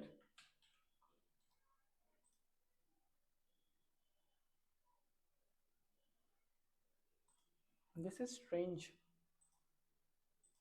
Okay, when I was trying this thing, okay, yeah, so basically वो मैं ऑनलाइन कंपाइलर पे कर रहा था, तो यहाँ पर एक चीज़ कह दूँ कि कई सारे कंपाइलर्स टू कंपाइलर ये वैरी करता है, ठीक है। तो it vary from compiler to compiler, कहीं कहीं पे ये रिटर्न जीरो को रिटर्न अगर आप वन देते हो या फिर सिर्फ रिटर्न देखते हो, तो अभी क्या देता है मेरे को, एरर देता है क्या? हाँ, अभी एरर दे रहा है, बट कई सारे कंपाइलर्स, मतलब कंपाइलर्स मैंने कहा अलग अलग कंपाइलर्स रहते हैं, तो वहाँ पर चीज़ें वैरी करती हैं, ठीक है ना। तो पर अगर मैं रिटर्न देखूँ, सिर्फ रिटर्न लिखूँ तो मेरे को एरर दे देगा, ठीक है ना। तो कई जगह पर ये एरर नहीं भी देता है, जैसे कि अभी मैंने रिटर्न जीरो लिखा तो ये फाइन रन हो गया। इवन अगर ये रिटर्न रिटर्न यहाँ पर मैं वन दूँ तब भी ये कम्प्लीटली फाइन रन होता है। बट जब मैं कल ऑनलाइन कोड कर रहा था तो ये मेरे को एरर दे रहा था, it was giving me an error. तो it depends from compiler to compiler. और एक बेसिक आपको एक आइडिया बता देता हूँ रिटर्न जीरो का, कि रिटर्न जीरो बेसिकली क्यों लिखते ही, अगर मैं इसको नहीं लिखूँ तो भी कोई प्रॉब्लम नहीं है, अगर मैंने इसको नहीं लिखा तो भी आई will be getting my code run successful, I won't be getting any error. Warning मिलती है, अगर आप टर्बो C++ यूज़ करते हो तो आपको वार्निंग मिलती है। इवन दो अगर मैं इसको भी निकाल दूँ, सिर्फ मेन लिखूँ तो भी ये चलता है, क्योंकि बाय डिफ़ॉल्ट इसका जो डेटा टाइप रहता है वो इंट रहता है। बाय डिफ़ॉल्ट यहाँ पर ये अज्यूम करता है हमारा कंपाइलर कि यहाँ पर इंट ही होगा, ठीक है ना। वो अज्यूम कर लेता है कि यहाँ पर इंट होगा ही होगा, अगर हमने इसको नहीं भी दिया ना तो भी वो सक्सेसफुली रन होगा, ठीक है ना। बट आप जब इस चीज़ को, ये अच्छी चीज़ नहीं मानी जाती है, प्रैक्टिस अच्छी नहीं, हमेशा आपको इंट यहाँ पर देना ही चाहिए। अगर आप टर्बो C वगैरह अदर कंपाइलर में करते हो तो आपको वार्निंग का मैसेज आएगा, ठीक है ना। तो always specify this int over here. और रिटर्न क्यों करना रहता है आपको यहाँ पर, रिटर्न क्यों मैं कहता हूँ कि हमेशा कंपलसरी यहाँ पर रिटर्न जीरो लिखो। क्यों? क्योंकि ये एज अ, आपने यहाँ पर तो फुल स्टॉप दे दिया, ठीक है, बट ये आपका ओवरऑल, ये जो रिटर्न जीरो ना वो एक्ट करता है as overall full stop to this main program. अगर आप इसके बाद गलती से भी कुछ लिख देते हो, लेट सपोज मैं सी आउट कर दूंगा मेरा नाम, ठीक है ना, मैंने सी आउट कर दिया मेरा नाम, तो ये कभी प्रिंट ही नहीं होगा। क्यों नहीं होगा? क्योंकि ये एक्ट करता है एज अ फुल स्टॉप, इसके बाद आप जो भी लिखोगे ना वो प्रिंट ही नहीं होगा। If I run this program तो यू से ये लाइन तो मेरे को प्रिंट हो रही है, बट ये लाइन प्रिंट ही नहीं हो रही। क्यों? क्योंकि रिटर्न जीरो ये हमारे कंपाइलर को बताता है कि रिटर्न जीरो के बाद मेरे पास कुछ नहीं है, इसलिए ये होता ही नहीं है रन, ठीक है ना। तो आई होप रिटर्न जीरो की कहानी आपको समझ गई होगी ब्रॉडली कि क्या रहता है रिटर्न जीरो, रिटर्न वन, ठीक है ना। तो हमने तीन चार चीज़ें देख ली, हेडर फाइल्स देख लिया, using name space STD, main function क्या रहता है, इंट वाइड क्या रहता है, प्रिंट स्टेटमेंट देख ली हमने। उसके बाद रिटर्न जीरो, रिटर्न वन क्या रहता है, क्यों रिटर्न यूज़ करना चाहिए, वो भी देख लिया। एक और चीज़ मैं यहाँ पर बताना चाहूँगा जो कि रहता है कॉमेंट्स, ठीक है। कॉमेंट्स मतलब क्या, हम कॉमेंट्स मतलब अगर मैं यहाँ पर लिखूँ this program is printing greeting MSG, अरे ठीक है। सो ये क्या बता रहा है, कमेंट्स बेसिकली क्या होते हैं, ये they are not run by our compiler, ये इग्नोर किए जाते हैं, ये हमारे सहायता के लिए या फिर हमारे हमको पता नहीं क्लियर रहता है कि ये प्रोग्राम एक्चुअली क्या कर रहा है। लेट सपोज अगर मैं ये प्रोग्राम लिखता हूँ और कल आपको डायरेक्टली प्रोग्राम की फाइल देता हूँ विदाउट एक्सप्लेनिंग दिस, तो आपको नहीं समझेगा काफ़ी सारी चीज़ें। बट यहाँ पर अगर मैं कुछ स्पेसिफाई करता हूँ कि ये प्रोग्राम आपको ग्रीटिंग का मैसेज प्रिंट कर रहा है, ठीक है ना, तो उस केस में ये थोड़ी एडिशनल इन्फॉर्मेशन प्रोवाइड करने के लिए, नोट्स लिखने के लिए, आप कॉम्प्लेक्स बड़ा कोड लिख रहे हो, आपको आप कई चीज़ें भूल जा रहे हो, आप एट द एंड तक जाने के बाद आप भूल गए कई चीज़ें, तो आप अगर री गो थ्रू करते हो उस कोड से, तो आप कमेंट्स डाल सकते हो कि ये हाँ ये कोड ये काम कर रहा है, ये कोड हाँ ये काम कर रहा है, ठीक है ना। और मेजरली कंपनीज में कमेंट्स ज़्यादातर यूज़ की जाते हैं क्योंकि मल्टीपल प्रोग्रामर साइमल्टेनियसली कोड पर काम करते रहते हैं। तो अगर मैंने कोड लिखा, मैंने आपको ट्रांसफर किया, तो आपको पता रहना चाहिए ना कि हाँ आपने ये काम यहाँ पर किया, ये काम यहाँ पर किया। तो आपके रेफरेंस के लिए आप यहाँ पर ऐसे कमेंट्स वगैरह दे सकते हो। तो एक तो होगा सी प्लस प्लस में दो टाइप के कमेंट्स रहते हैं। इन मतलब एक लाइन, सिर्फ आपको अगर एक पूरी की पूरी लाइन कमेंट करनी हो पूरी की पूरी, तो आप फॉरवर्ड स्लैश यूज़ करते हो, ये होगी सिंगल लाइन कमेंट। और दूसरी कमेंट होगी डबल मल्टीपल लाइन कमेंट। तो मल्टीपल लाइन कमेंट्स करने के लिए आपका एक फॉरवर्ड स्लैश यूज़ करनी होती है and then star, and closing के लिए स्टार एंड फॉरवर्ड स्लैश।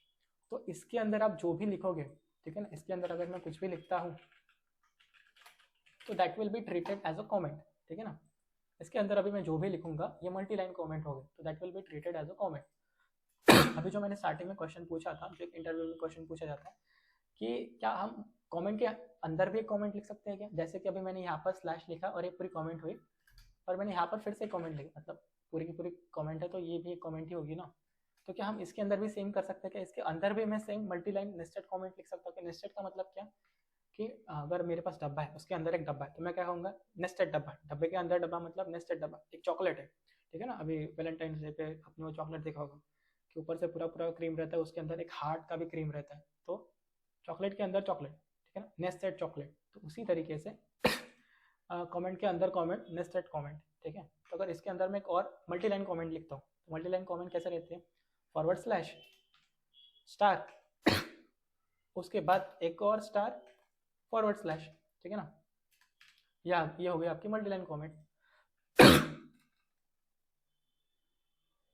तो अगर आप देखोगे तो ठीक है, मैं अगर इसके अंदर लिखता हूँ तो ये काम करता है, बट ये भी तो मेरी कमेंट ही है ना।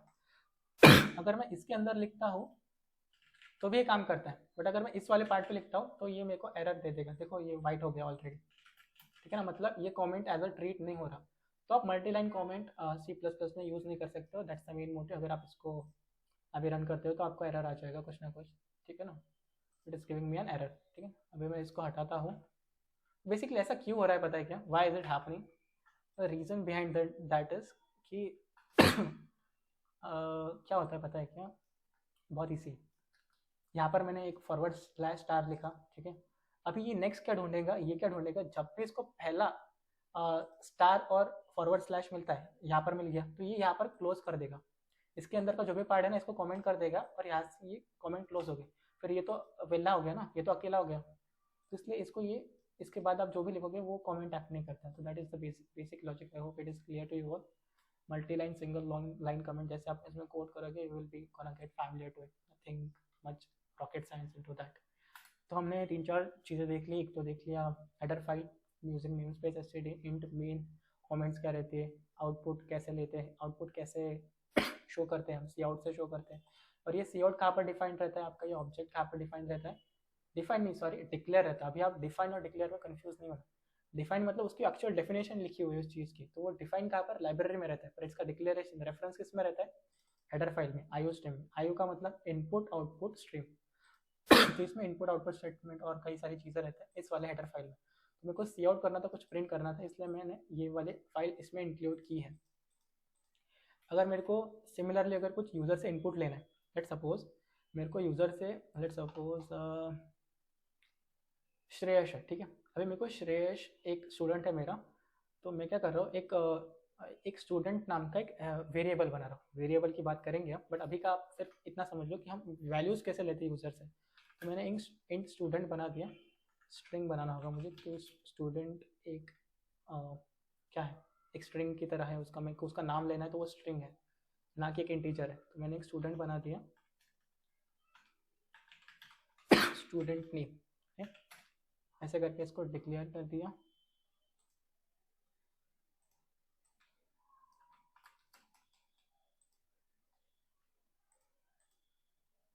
String student name everything is right, ठीक है। अभी मैं क्या कर रहा हूँ, अभी मैंने क्या कहा कि करण को कहा कि वो इसके अंदर वैल्यू को ऐड करे, तो मैं कैसे कह सकता हूँ, उसके लिए मेरे को एक और ऑब्जेक्ट यूज़ करना होगा, दैट इज सी इन, ठीक है ना। अगर मेरे को क्या करना है, स्टूडेंट का नेम लेना है, किसका नेम लेना है, श्रेयस का नेम लेना है, तो किसके अंदर लेना है मुझे, इस वेरिएबल के अंदर लेना है। वेरिएबल का नाम क्या है, स्टूडेंट नेम। इसके अंदर मैं उस वैल्यू को स्टोर करूंगा, स्टूडेंट के नाम को, तो मैं क्या करूँगा, से इन स्टूडेंट नेम। आप क्या करिए, एंटर करिए स्टूडेंट के नेम को, ठीक है। तो C in use for taking the inputs from the user, right. इसके बाद हमको सेमीकोलन लगाना होगा, इस फंक्शन को सेव कर, प्रोग्राम को सेव कर दें, और मैं फिर से कोड को रन करता हूँ, तो व्हाट इट विल से यहाँ पर कुछ भी आउटपुट नहीं आ रहा, मतलब it is basically saying me to input something, ठीक है ना। अभी अगर मैंने यहाँ पर श्रेयस डाल दिया, अब श्रेयस डाल दिया, तो ये इनपुट ले लिया इसने इसके अंदर, अगर मैं इसके अंदर, इसने क्या कर दिया, श्रेयस को स्टोर कर दिया। यहाँ पर थोड़ी और बेटर क्लियरिटी के लिए मैं क्या कर सकता हूँ, यहाँ पर एक सी आउट कर सकता हूँ कि एंटर योर नेम, ठीक है।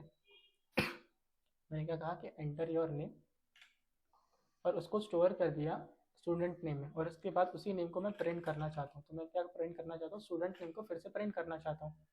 तो अभी मैं अगर मेरे प्रोग्राम को फिर से रन करता हूँ, if I run my program once again, तो what it is saying me कि एंटर योर नेम, तो यहाँ पर मेरे को श्रेयस डालूंगा मैं, श्रेयस। अभी जैसे एंटर करता हूँ तो इट्स गिविंग मी श्रेयस, क्यों, क्योंकि मैंने उसी चीज़ को जो मैंने स्टोर करी थी इस वेरिएबल के अंदर, उसी को सी आउट मतलब प्रिंट कर लिया। तो आपको दो चीज़ें क्लियर हो गई होगी कि सी आउट क्या रहता है, सी इन, ये दो चीज़ें, इसको छोड़ो, इसको मारो गोली।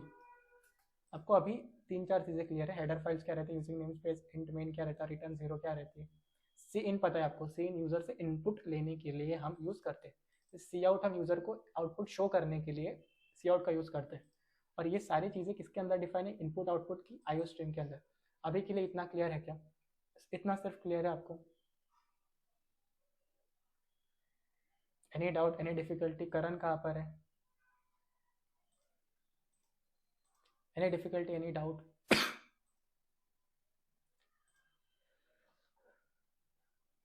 हम्म।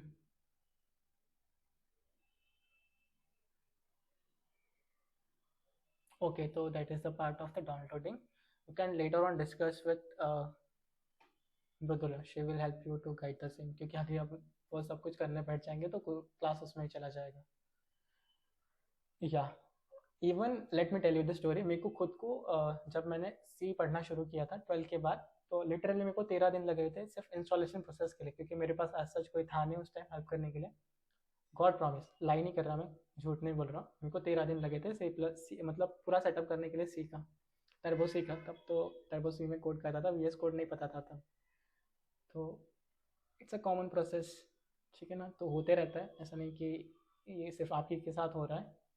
स्टार्टिंग में जब आप प्रोग्रामिंग के अंदर जाते हो तो सारी चीज़ें नहीं रहती और दिक्कतें आती है काफ़ी सारी, बट गिव अप नहीं करना यार। मैंने 13 दिन को ट्राई किया, 14वें दिन हो गया, तो होता है। इवन आई रिमेंबर कि एक एरर आया था मुझे, मैं हर बार ये स्टोरी बताता हूँ, काफ़ी सारे लोगों को ये स्टोरी पता होगी। जब मैंने मेरी पहले हैकेथॉन की थी SIH, तब मैं थर्ड फोर्थ ईयर के स्टूडेंट के साथ था। तो I was working on the project, बाकी लोग सीरियस नहीं थे, तो मैं अकेला प्रोजेक्ट पे काम कर रहा था। And that was I was in first year, by the way. मैं तो फर्स्ट ईयर में था। मुझे सिर्फ सी आती थी, C++ आती थी, थोड़ी सी पाइथन आती थी। तो मैंने पाइथन में पूरा का पूरा प्रोजेक्ट किया था। आई रिमेंबर कि 90% प्रोजेक्ट कंप्लीट हुआ था, and at the end of the program, मतलब at the end of the project मुझे एक एरर आ गया। उसके आगे जा ही नहीं रहा प्रोग्राम। एक दिन हो गया, 2 दिन हो गया, मैंने कॉलेज में सबसे पूछ लिया, दोस्तों से पूछ लिया, जो भी सीनियर्स थे उनसे पूछ लिया, जो भी मेरे कनेक्शन थे उनसे सब कुछ पूछ लिया। क्योंकि अभी देखो यार, अगर मैं नए प्रोजेक्ट पे, मतलब नया प्रोजेक्ट स्क्रैच से बना था, तो it was not possible to meet the deadline, क्योंकि अभी मैंने 90% कंप्लीट किया। अगर मैं स्क्रैच से दूसरा प्रोजेक्ट बनाऊँ तो that was not making any sense. तो तो वो एरर सॉल्व करने को मैं बस दिन भर एक ही एरर पे रहता था। वो एरर किससे सॉल्व करूँ, खुद ट्राई करता था, यहाँ देखो वहाँ देखो, stack overflow. And by that time chat GPT was not there. ये बात है 2021 की। तो लिटरली मेरे को 28 डेज लगे थे वो एरर सॉल्व करने को। मैंने उसके उसके बगैर एक भी कोड नहीं लिखा था। मैं सिर्फ वही कोड को ट्राई करता था रोज, और उसी प्रोग्राम को मैंने कई बार लिखा, क्योंकि काफ़ी सारे फाइल्स थी। That was an AI chatbot. तो उसको 28 दिन लगे थे, फिर 28वें दिन वो सुबह 4 बजे वो एरर सॉल्व हुआ and I was so much happy कि मैं नाचने लग गया था। मैंने 4 बजे मेरे टीममेट्स को कॉल किया सारे कि एरर सॉल्व हो गया, एरर सॉल्व हो गया। वो अलग बात है कि किसी ने कॉल नहीं उठाया, एक ही जन ने कॉल उठाया था, बट या सो होता रहता है, error is a part of learning and it really gives you immense pleasure after you resolve that error. So enjoy that feeling. Try to solve the errors by your own, but by that I don't mean कि आपको 13, 15, 28 दिन लगे। एक दिन try करो, अगर नहीं होता है तो you can get back to us. Okay, then let's move on to the class if you don't have any difficulty. So हमने थोड़े से 2-3 और बेसिक प्रोग्राम करते हैं, but yeah, we'll have to discuss some basic terminologies and again थोड़ा सा theoretical है but necessary. Variables के बारे में थोड़ा सा डिस्कस करते हैं, उसके बाद डेटा टाइप्स के बारे में थोड़ा सा डिस्कस करते हैं एंड उसके बाद we are ready to start coding. तो again I will get back to, I won't be going to the black screen. थोड़ा सा कोडिंग मतलब प्रैक्टिकली भी करेंगे और उसको थोड़ा सा यहाँ पर थ्योरेटिकली भी देखेंगे. तो जैसे कि मैंने कहा था, मैंने अभी एक वेरिएबल डिक्लेयर किया था. वेरिएबल क्या रहता है उसको देखेंगे. अभी मैंने क्या किया था, यहाँ पर स्ट्रिंग करके एक वेरिएबल डिक्लेयर किया था, student name, STU student name करके मैंने एक वेरिएबल डिक्लेयर किया था. तो ये जो आप वेरिएबल है स्टूडेंट नेम, इसको मैं कुछ भी नाम दे सकता था. यहाँ पर मैं डायरेक्टली स्टूडेंट बोल सकता था, ठीक है. इसको सिर्फ नेम बोल सकता था, क्योंकि ये क्या करता है, ये जो वेरिएबल्स रहते हैं जिसके अंदर हम कुछ भी वैल्यू स्टोर करते हैं, that act as a container. Container मतलब क्या, एक खाली डब्बा, ठीक है ना. अगर हमको कुछ भी वैल्यू स्टोर करनी है, लेट सपोज आपको कोई नंबर स्टोर करना है, आपको एक वैल्यू है number,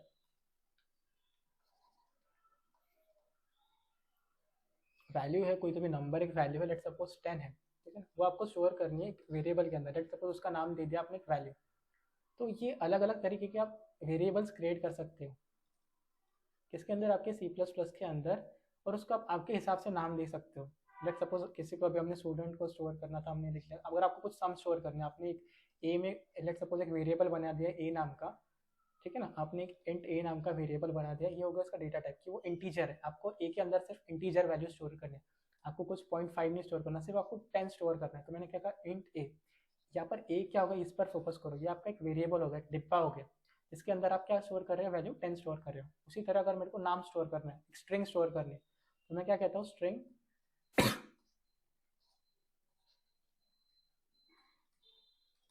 string let suppose name. उनको नेम स्टोर करना है मेरा, तो मेरा ये नेम क्या है, ये वेरिएबल का नाम है, उसके अंदर मैं क्या स्टोर कर रहा हूँ, मेरा नेम स्टोर कर रहा हूँ. ऑफकोर्स जो भी आप लिखते हो, एक इंग्लिश का ये पूरा का नाम है, तो नाम को हमेशा हमको डबल कोट्स में इंक्लूड करना हो रहता है, ठीक है ना. हमेशा एक उसको डबल कोट्स में इंक्लूड करो. आपको सिर्फ अगर एक सिंगल कैरेक्टर इंटर करना है, मेरे को सिर्फ वाई मेरा पहला नाम का कैरेक्टर इंक्लूड करना है, तो तब आप सिंगल कोट चूज करते हो और आप स्टोर कर सकते हो उसको कैर में. डेटा टाइप्स को हम डिक्लेयर करेंगे. लेट इसको नेम लेटर, कुछ भी आपके आपके हिसाब से आप नाम ले सकते हो. तो आपको एक वेरिएबल का कॉन्सेप्ट पता चल गया होगा. तो इसको हम थोड़ा सा और थ्योरेटिकली इन डेप्थ देखते हैं कि क्या क्या इसके थोड़ा सा मतलब थोड़े से चीज़ें इसके अंदर देखने के लिए. हमने बेसिक तो अंडरस्टैंड कर लिया कि एक कंटेनर रहते हैं, खाली डिब्बे रहते हैं जिसके अंदर हम कुछ भी वैल्यू स्टोर कर सकते हैं.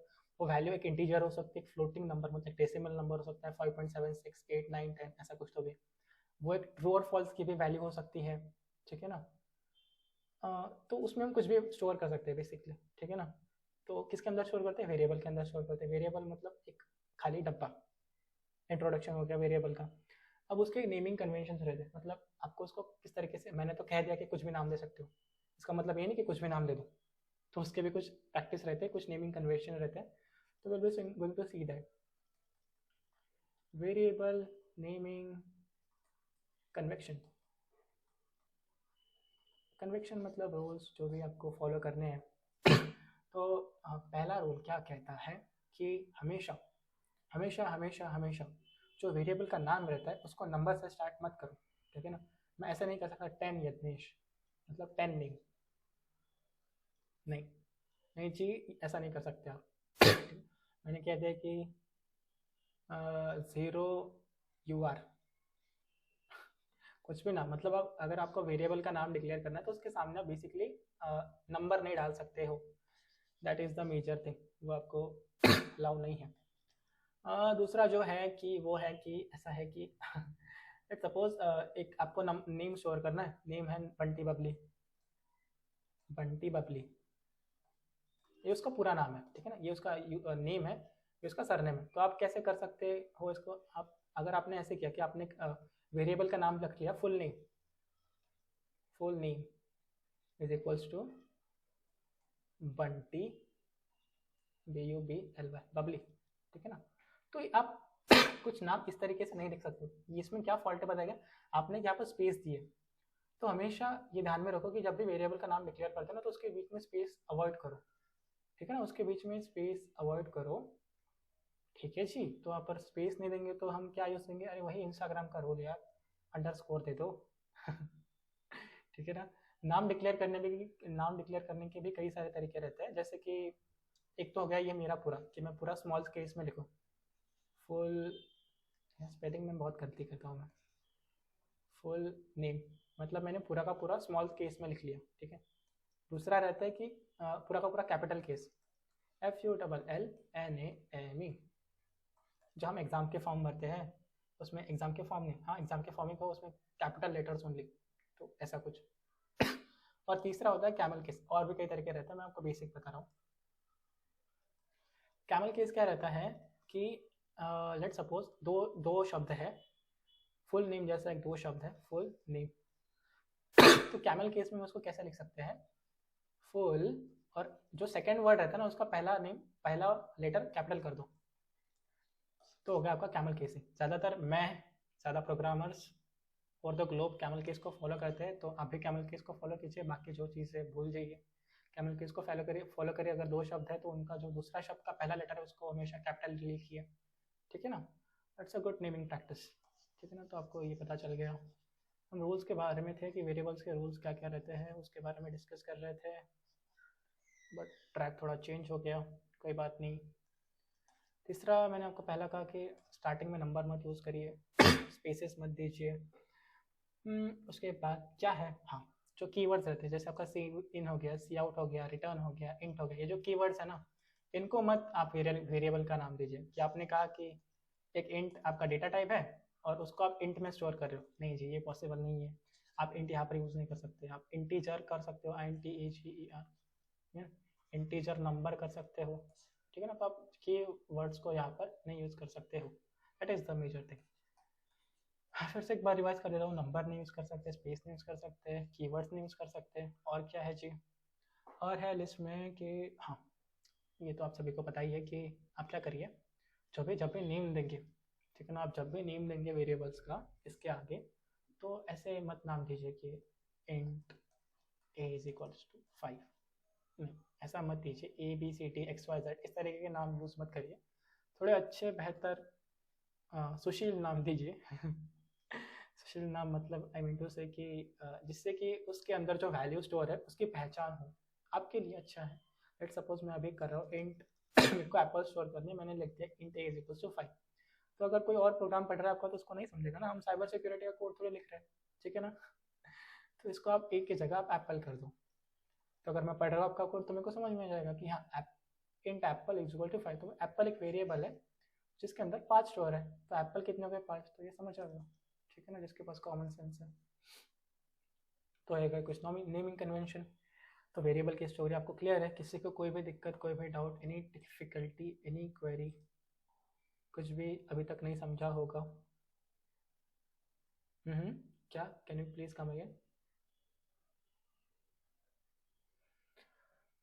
स्पेशल कैरेक्टर्स यूज कर सकते हो, जैसे कि हो गया ये और ये, बाकी नहीं यूज़ कर सकते, बाकी आप नहीं कर सकते, आई गेस सिर्फ दो ही कर सकते हो, स्टार वगैरह ये नहीं यूज़ कर सकते आप स्पेशल कैरेक्टर्स, ठीक है। ट्राई करके देखिए, बट मेरे को जहाँ तक पता है तो वहाँ तक हम दो ही कर सकते हैं, एक तो स्टार है, और इसको भी हम स्पेसिफिकली नेमिंग कन्वेंशन में, मतलब जो हम वेरिएबल्स के नाम डिक्लेयर करते हैं ना उसमें नहीं यूज़ करते, ये स्टार और ये स्पेस हो गया ना, ये हम आइडेंटिफायर्स में यूज़ करते हैं। अब आइडेंटिफायर्स क्या है, तो आपने बहुत ही अच्छा कॉन्सेप्ट ला लिया, ठीक है। आइडेंटिफायर्स, बट यार ट्रैक से बाहर जा रहे हैं, ठीक है, बता देता हूँ 2 मिनट में। जो भी आपके आप आगे जाकर फंक्शंस के बारे में पढ़ोगे, क्लासेस के बारे में पढ़ोगे, और काफ़ी सारी चीज़ें हैं, पॉइंटर्स वगैरह है, तो तब जो आप उसको नाम दोगे, अगर आपका कुछ एरे है, अगर आपको एरे नहीं पता तो ठीक है यार, मैं आगे जाकर बता दूंगा ना। तो आपका कोई एरे है, फंक्शन है, तो उसका अगर आपको नेम देना है, उसका भी आपको कुछ, जहाँ पर ऐसे इसका मेन फंक्शन का नाम हमने मेन दिया, अभी आपको एडिशन देना है तो आप एडिशन ऐसे दे सकते हो, या फिर एडिशन ऐसे दे सकते हो। देखिए, पहला कैरेक्टर हमेशा कुछ ना कुछ लेटर होना चाहिए, या फिर ये सिंबल होना चाहिए, या फिर ये सिंबल होना, मतलब अंडरस्कोर होना चाहिए, या फिर डॉलर साइन होना चाहिए। उसके बाद आप कुछ भी दे दो। लेट्स सपोज मेरे को माई नेम करके एक वेरिएबल डिक्लेयर करना है, तो मैं क्या कर सकता हूँ, माई, उसके बाद आप लेके तो 1 2 3 4 कुछ भी दे दो। इसके अंदर आप कुछ भी स्पेशल कैरेक्टर यूज कर सकते हैं, या फिर नंबर यूज कर सकते हैं, स्टार्टिंग में नहीं कर सकते। Getting the point. और आपका जो डाउट था कि स्पेशल कैरेक्टर यूज कर सकते हैं क्या, पूरे के पूरे नहीं यूज कर सकते। स्टार और ये रहता है, स्टार और क्या अंडरस्कोर रहता है, वो भी हम मेजरली स्टार्टिंग में यूज करते हैं आइडेंटिफायर्स के, ठीक है ना। तो आइडेंटिफायर्स आपको पता चल गया, जो कि बेसिकली डिराइव डेटा टाइप्स है। डेटा टाइप्स में भी मैं आऊँगा इसके बाद, वेरिएबल का नेक्स्ट टॉपिक डेटा टाइप्स है, उसमें फिर से कवर करूँगा। I hope your doubt is clear. Okay, ठीक है। बट खुद से ट्राई करिए, मुझ पर पूरा का पूरा विश्वास मत रखिए, खुद से ट्राई करिए, देखिए कि अगर मैंने नेम मतलब ये वेरिएबल के सामने अगर मैंने ओपनिंग ओपनिंग पैरेंथेसिस लगा दी तो क्या होगा, क्लोजिंग पैरेंथेसिस लगा दिया तो क्या होगा, नॉट इक्वल्स टू लगा दिया तो क्या होगा, तो बेसिकली एरर ही आएगा। बट जब तक नहीं आता तब तक बिलीव कैसे करेंगे। तो करके देखिए यार, करने में मज़ा है। तो वेरिएबल्स की स्टोरी सबको क्लियर है, किसी को और डाउट?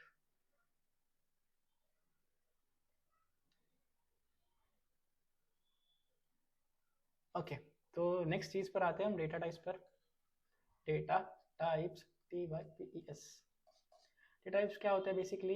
देखिए, मैंने यहाँ पर स्ट्रिंग लिखा, कई जगह मैंने एंड भी लिखा, ठीक है। तो क्या रहता है बेसिकली, स्टार्टिंग से स्टोरी शुरू करता हूँ कि डेटा टाइप्स मतलब क्या, डेटा का टाइप। डेटा मतलब क्या, आप जो भी इंफॉर्मेशन स्टोर कर रहे हो आपके वेरिएबल के अंदर, आपने लेट सपोज नेम, नेम के अंदर आपने जो इंफॉर्मेशन स्टोर करी है उसका क्या टाइप है। क्या वो एक स्ट्रिंग है, क्या वो एक कैरेक्टर है, क्या वो एक इंटीजर नंबर है, क्या वो एक फ्लोटिंग नंबर है। तो उसका टाइप हमको स्पेसिफाई करना होता है उसके स्टार्टिंग में, क्या वो इंटीजर है, क्या वो एक स्ट्रिंग है, ठीक है ना। अभी इसका हम क्यों करते हैं भाई use, why we use it, इसके बेसिकली 2 कारण है यूज करने के लिए, कि हमको क्या बताते हैं अगर हम इसको यूज करते हैं। अगर मैंने यहाँ पर स्ट्रिंग लिखा या फिर इंट लिखा, तो ये मुझे 2 चीज़ें बताता है स्पेसिफिकली। एक तो साइज बताता है कि जो भी मैंने ये वेरिएबल डिक्लेयर किया है इसकी कितनी साइज है, ये पहली चीज़ ये बताता है। और दूसरा ये बताता है कि इसके अंदर, मतलब जो भी मैंने वेरिएबल डिफाइन किया इसके अंदर मैं क्या वैल्यू स्टोर कर सकता हूँ, क्या वैल्यू स्टोर कर सकते हैं, ठीक है। ये मेरी देवनागरी लिपि किसी के समझ के बाहर। तो बेसिकली ये 2 चीज़ों को हाईलाइट करने के लिए रहता है। एक बेसिकली आपका एक क्या आप उसके अंदर वैल्यू स्टोर कर सकते हो ये बताता है, दूसरा उसकी साइज बताता है, ठीक है। तो इसके कितने टाइप्स हैं वो देखेंगे हम मेजरली अभी। तो उसके अंदर जाते हैं। तो सबसे पहले हम देखने वाले हैं, ये बेसिकली रहता है 3 टाइप्स के। डेटा टाइप्स को ब्रॉडली 3 कैटेगरीज में डिवाइड किया गया है। जो पहली कैटेगरी है वो है फंडामेंटल या फिर प्राइमरी। प्राइमरी ज़्यादा बेहतर रहेगा, प्राइमरी डेटा टाइप। दूसरा है डिराइव्ड, जैसा नाम उसका काम। और तीसरा है यूज़र डिफाइंड, ठीक है, यूज़र डिफाइंड। तो प्राइमरी कौन से रहते हैं, इसमें कई तरीके रहते हैं। इंट हो गए, फ्लोट, जो हमको हमारा कंपाइलर प्रोवाइड करते हैं, जो इनबिल्ट रहते हैं हमारे अंदर, हमको उनको एक्सप्लिसिटली डिफाइन नहीं करना होता, तो उनको हम प्राइमरी कहते हैं, जो कि फाउंडेशनल, ज़्यादातर हम इनको यूज़ करते हैं इसलिए इनको प्राइमरी कहते हैं।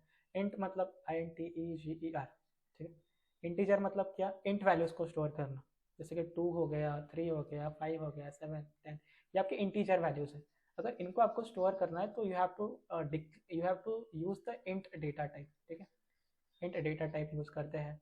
इसका कितना साइज रहता है टोटल, ये आपको कितनी मेमोरी प्रोवाइड करता है, ये आपको 4 बाइट की मेमोरी प्रोवाइड करता है, ठीक है ना। अभी बाइट मतलब क्या, अगर आप इसको ऐसे समझिए कि 1 बाइट माने 8 बिट्स, ठीक है ना। 1 बाइट मतलब 8 बिट्स, ठीक है ना। तो 4 बाइट मतलब कितने बिट्स हो गए,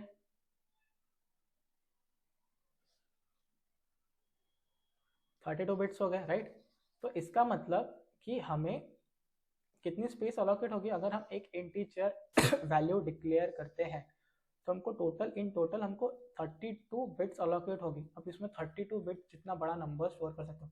बिट मतलब जैसे कि हमारे ह्यूमंस हैं, हम ह्यूमंस में building block of life, building block of human क्या रहता है, मैंने कब पढ़ा था, 4th या फिर 5th स्टैंडर्ड में पढ़ा था। बिल्डिंग ब्लॉक क्या रहता है ह्यूमन का, ह्यूमन बॉडी का सेल। वैसे मेमोरी का बिल्डिंग ब्लॉक सबसे बेसिक, सबसे छोटा, सबसे एकदम बेसिक बाइट क्या रहता है, बाइट रहता है क्या रहता है, बाइट रहता है। तो बाइट मतलब क्या, 0 या फिर 1, यार वही स्टोरी है। तो इसके अंदर आपको 32 बिट्स प्रोवाइड किए हुए रहते हैं, किसके, एक इंटीजर के अंदर। एक इंटीजर आपको एक इतना बड़ा मेमोरी स्पेस प्रोवाइड करता है जिसके अंदर आप 0 1 1 कुछ भी ऐसा स्टोर कर सकते हो, 32 बिट्स स्टोर कर सकते हो। बिट्स मतलब सबसे छोटा स्पेस, छोटा नंबर, जिसको हम 0 1 कहते हैं, लेट्स इट। मैं तो कुछ इसको कुछ इसी तरीके से समझता हूँ, आई होप आपको भी समझ गया होगा। सबसे ये सबसे छोटा रहता है मेमोरी में। उसके बाद बाइट आता है, उसके बाद एम बी आता है, जी बी, ऐसे करके करके आता है ना। सबसे छोटा क्या रहता है, बाइट। उसके बाद नहीं, सबसे छोटा क्या रहता है, बिट। सबसे छोटा रहता है बिट।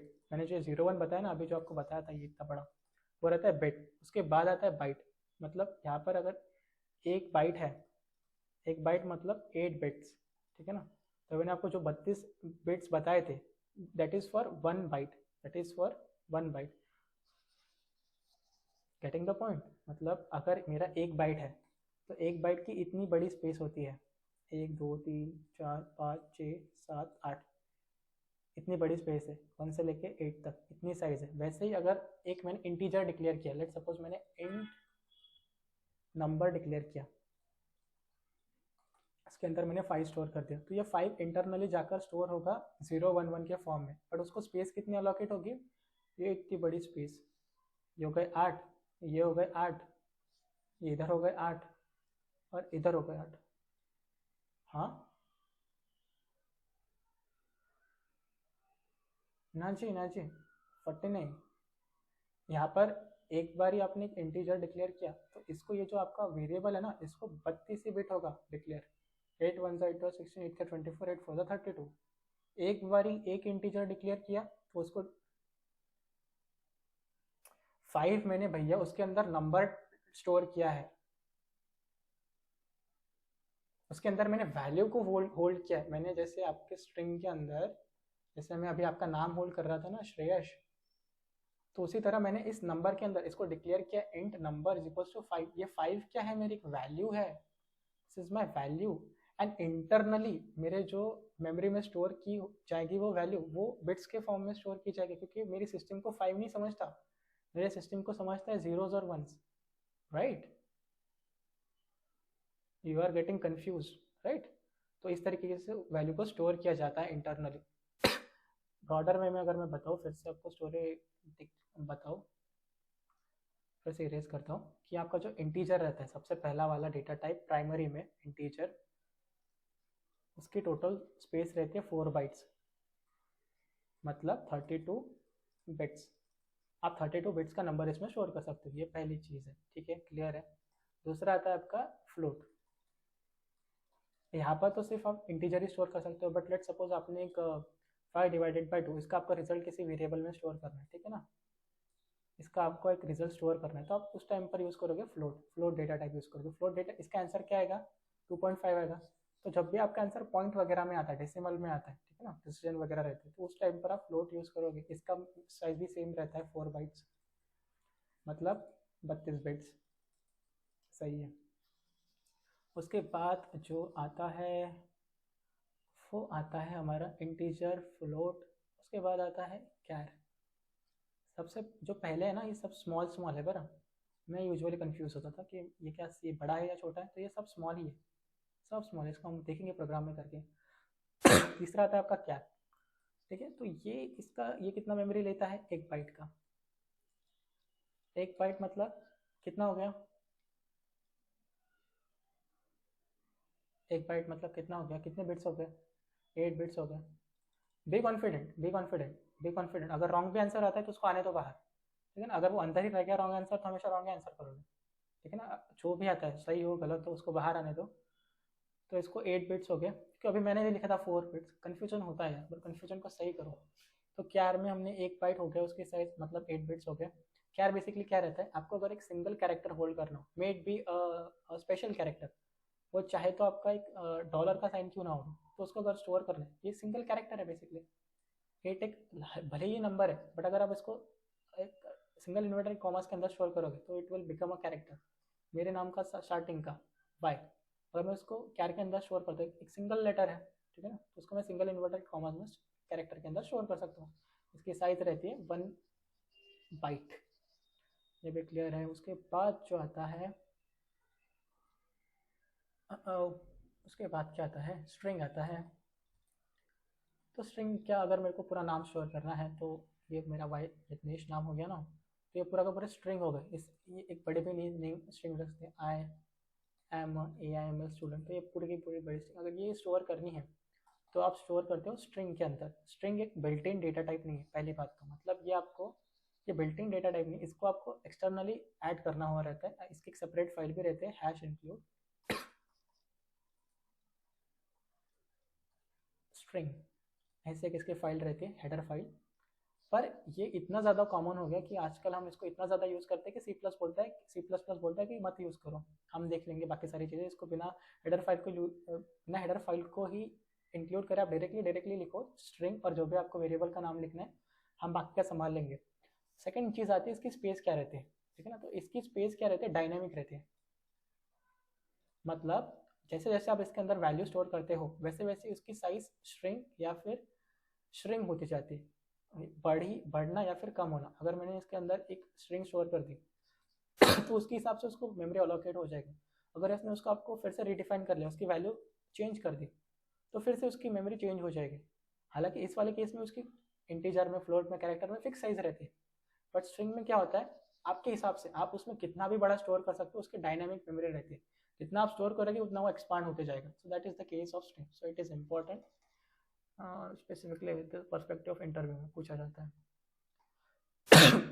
और क्या रहता है हमारे पास, एक डबल रहता है। डबल को हम कैसे लिखते हैं, डबल, और उसके बाद में जो भी आपका वेरिएबल का नाम है। तो डबल क्या करता है बेसिकली, डबल की टोटल साइज रहती है 8 बाइट, ठीक है ना। 8 बाइट मतलब कितने हो गए टोटल बिट्स में, कितना हो गया, 64 बिट्स हो गए। तो जब भी आपको कुछ बड़ा नंबर स्टोर करना रहता है, बड़ा प्रिसीजन स्टोर करना रहता है, इसको हम डबल फ्लोट भी कहते हैं। डबल फ्लोट कि अगर आपका एक बड़ा पॉइंट में वैल्यू आ रहा 8.9156789109101112, ठीक है ना, तो बहुत बड़ा नंबर आ गया, तो उस वाले केस में हम डबल यूज़ करते हैं। देखो जो फ्लोट रहता है ना, फ्लोट में हम टोटल कितना प्रिसीजन स्टोर कर सकते हैं, प्रिसीजन मतलब कितने पॉइंट स्टोर कर सकते हैं, 5.123456 7, हम सिर्फ 7 ही प्रिसीजन तक, इसको पॉइंट के बाद 7 ही प्रिसीजन तक इसके अंदर नंबर स्टोर कर सकते हैं। Whereas in double, double में आप पॉइंट में 1 2 3 4 करते करते 15 तक, 15 प्रिसीजन तक इसके अंदर वैल्यू को स्टोर कर सकते हैं, किसके अंदर, डबल के अंदर। तो ये तो हो गए, कुछ और भी रहते हैं, ज़्यादातर तो हम इन्हीं को यूज़ करते हैं, बट आपको जस्ट पता हो इसीलिए बता देता हूँ। इतना क्लियर है, इतना सबको क्लियर है, इतना क्लियर होना ही चाहिए गाइस। इसको हम प्रैक्टिकली देखेंगे, बट थेरोटिकली क्लियर है, ठीक है। नेक्स्ट आता है आपका एक वाइट कैर, ठीक है ना। वाइट कैर मतलब यही आपका जो कैरेक्टर है ना, आपको 2 कैर स्टोर करने हैं, तो आपका आता है वाइट कैर, ठीक है ना। इसकी साइज़ कितनी रहती है, 2 बाइट, बस इसको पता रहना चाहिए आपको। उसके बाद आता है सातवां, आता है वॉइड। ये भी एक बिल्ट इन डेटा टाइप है, बट इसको आप कहीं पे यूज़ नहीं कर सकते। कहीं पे यूज़ मतलब आपको ऐसा नहीं कर सकते, void number is equals to, मैंने इसके अंदर कुछ वैल्यू असाइन कर दी, नहीं। आप इसके अंदर कुछ वैल्यू असाइन नहीं करते हो, क्यों? क्योंकि void मतलब क्या रहता है? खाली, empty, घनचक्कर नहीं, घनचक्कर नहीं, खाली, empty, या फिर इसके अंदर आप खोखला बोल सकते हो इसको आप, कि उसके अंदर कुछ भी नहीं रहता, उसका मतलब है void। तो void क्या रहता है बेसिकली? आप जब भी कोई फंक्शन ऐसा डिक्लेयर कर रहे हो, आपने कोई फंक्शन बनाया जो कि कुछ रिटर्न नहीं कर रहा, तब उस फंक्शन को उसका रिटर्न टाइप void बता सकते हो। अगर मैंने कहा कि void void किस एक फंक्शन void फंक्शन बना दिया, फंक्शन बना दिया मैंने कौन सा भी, और ये कुछ भी रिटर्न नहीं कर रहा है, ये फंक्शन सिर्फ प्रिंट कर रहा है, लेट सपोज कुछ भी ये फंक्शन प्रिंट कर रहा है, बट ये रिटर्न कुछ भी नहीं कर रहा, तो उस वाले केस में उस फंक्शन को हम रिटर्न टाइप बता सकते हैं void। तो उस वाले केस में हम देखेंगे इसको अभी आगे, अगर नहीं समझा होगा तो इट्स फाइन, बट आपको पता रहना चाहिए कि एक रहता है void करके भी। तो आई होप इतने ही रहते हैं। एंड कैरेक्टर बूलियन, एक बूलियन रह गया हमारा, ठीक है। अब बूलियन एक और रहता है, बूलियन भी इंपॉर्टेंट है, जिसको हम बूल से डिक्लेयर करते हैं, बूल। और उसके बाद अब ये बेसिकली क्या करता है, ये कौन से वैल्यूज को स्टोर करता है? ट्रू और फॉल्स, ट्रू या फिर फॉल्स। इसकी जो साइज रहती है अगेन 1 बाइट रहती है, ठीक है, 1 बाइट रहते हैं। इसके अंदर हम सिर्फ और सिर्फ ट्रू और फॉल्स ही स्टोर कर सकते हैं, बाकी कुछ भी नहीं कर सकते। Getting the point guys? हम इनको फटाफट थ्योरेटिकली देख लेते हैं सबको कैसे रहते हैं, क्या रहते हैं, and then will move on to something else. So let's get back to the code. तो मैं क्या करता हूँ स्टार्टिंग में दो नंबर डिक्लेयर करता हूँ, उनका डेटा टाइप क्या रहेगा? एंट रहेगा, ठीक है। एंट num1, उसका नाम लिख लिया, और num2 ऐसे भी लिख सकता हूँ। इसको मैं कैसे लिख सकता हूँ? एक और तरीका, इंट num1 और इंट num2, ये मैंने दो वेरिएबल डिक्लेयर कर दिए। एक और चीज़ यहाँ पर बता दूँ, अभी मैं ये क्या हो गया मेरा, मैंने एक num1 करके एक वेरिएबल बना दिया जिसका डेटा टाइप है इंटीजर, तो ये सिर्फ इंटीजर वैल्यू स्टोर करेगा। मैं यहाँ पर 5.5 नहीं कर सकता, यहाँ पर मैं 5.5 नहीं कर सकता, इसके अंदर मेरे को 5 ही स्टोर करना होगा। ये वैल्यू हो गई स्टोर यहाँ पर। इसको अगर मैं सी आउट करके बताऊँ तो मुझे आउटपुट में क्या आना चाहिए? 5 आना चाहिए। देखते इसको रन करके, तो अगर मैं इसको रन करता हूँ तो I will be getting the output as 5। Okay fine, completely fine. अगर क्या हो, मैं इसको सिर्फ यहाँ पर डिक्लेयर करके छोड़ दूँ। डिक्लेयर मतलब क्या? मैंने इसको उसके अंदर कुछ वैल्यू नहीं किया, उसका सिर्फ नाम लिख के उसको मैंने उसको डिक्लेयर कर दिया, यहाँ पर उसका नाम लिख के उसको ऐसे ही छोड़ दिया। और इनिशियलाइज करना मतलब क्या? इसके अंदर अगर मैंने यहाँ पर ही कुछ वैल्यू डाल दी, इसको बोलते हैं इनिशियलाइज करना, क्योंकि मैंने वहाँ पर इसको वैल्यू डाल दी। बट यहाँ पर इस केस में मैंने क्या किया, इसको सिर्फ डिक्लेयर किया, मतलब उसके अंदर कुछ वैल्यू स्टोर नहीं की। तो मुझे क्या प्रिंट होकर आएगा आउटपुट में? कोई बता सकता है? एनीवन?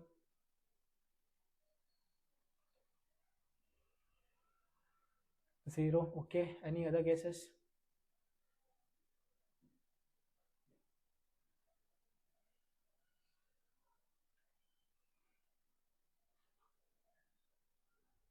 ओके, तो अगर मैं इसको अभी रन करता हूँ तो you can see you are getting a random number 41421120।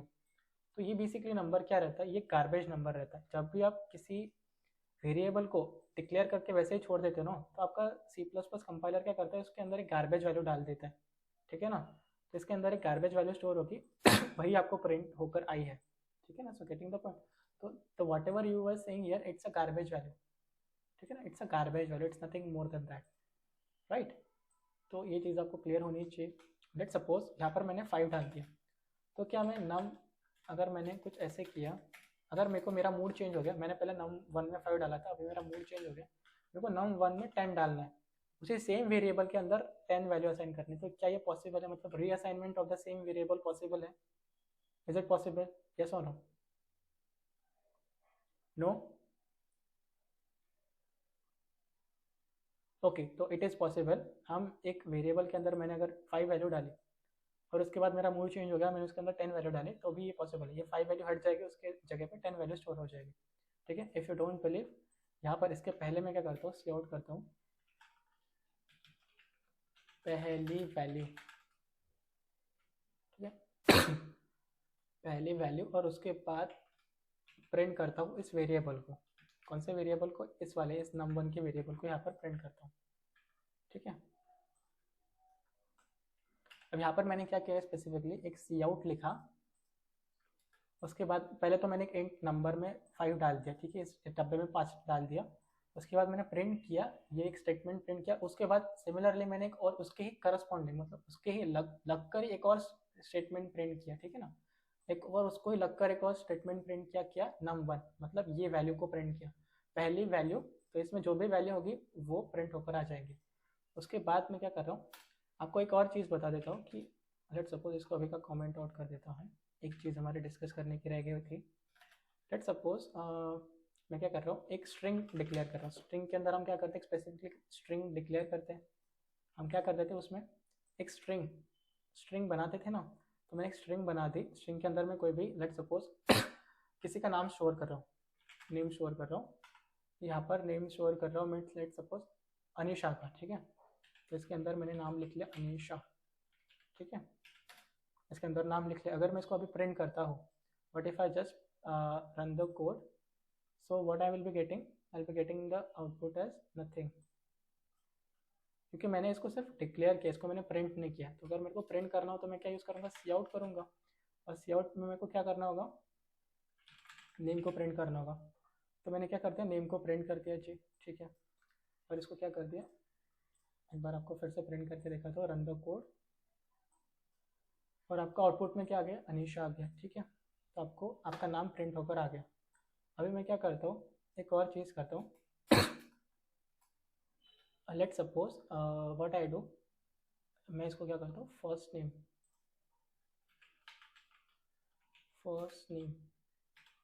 के अंदर मैंने अनीशा स्टोर कर दिया, और एक और स्ट्रिंग की जिसके अंदर मुझे लास्ट नेम स्टोर करना है।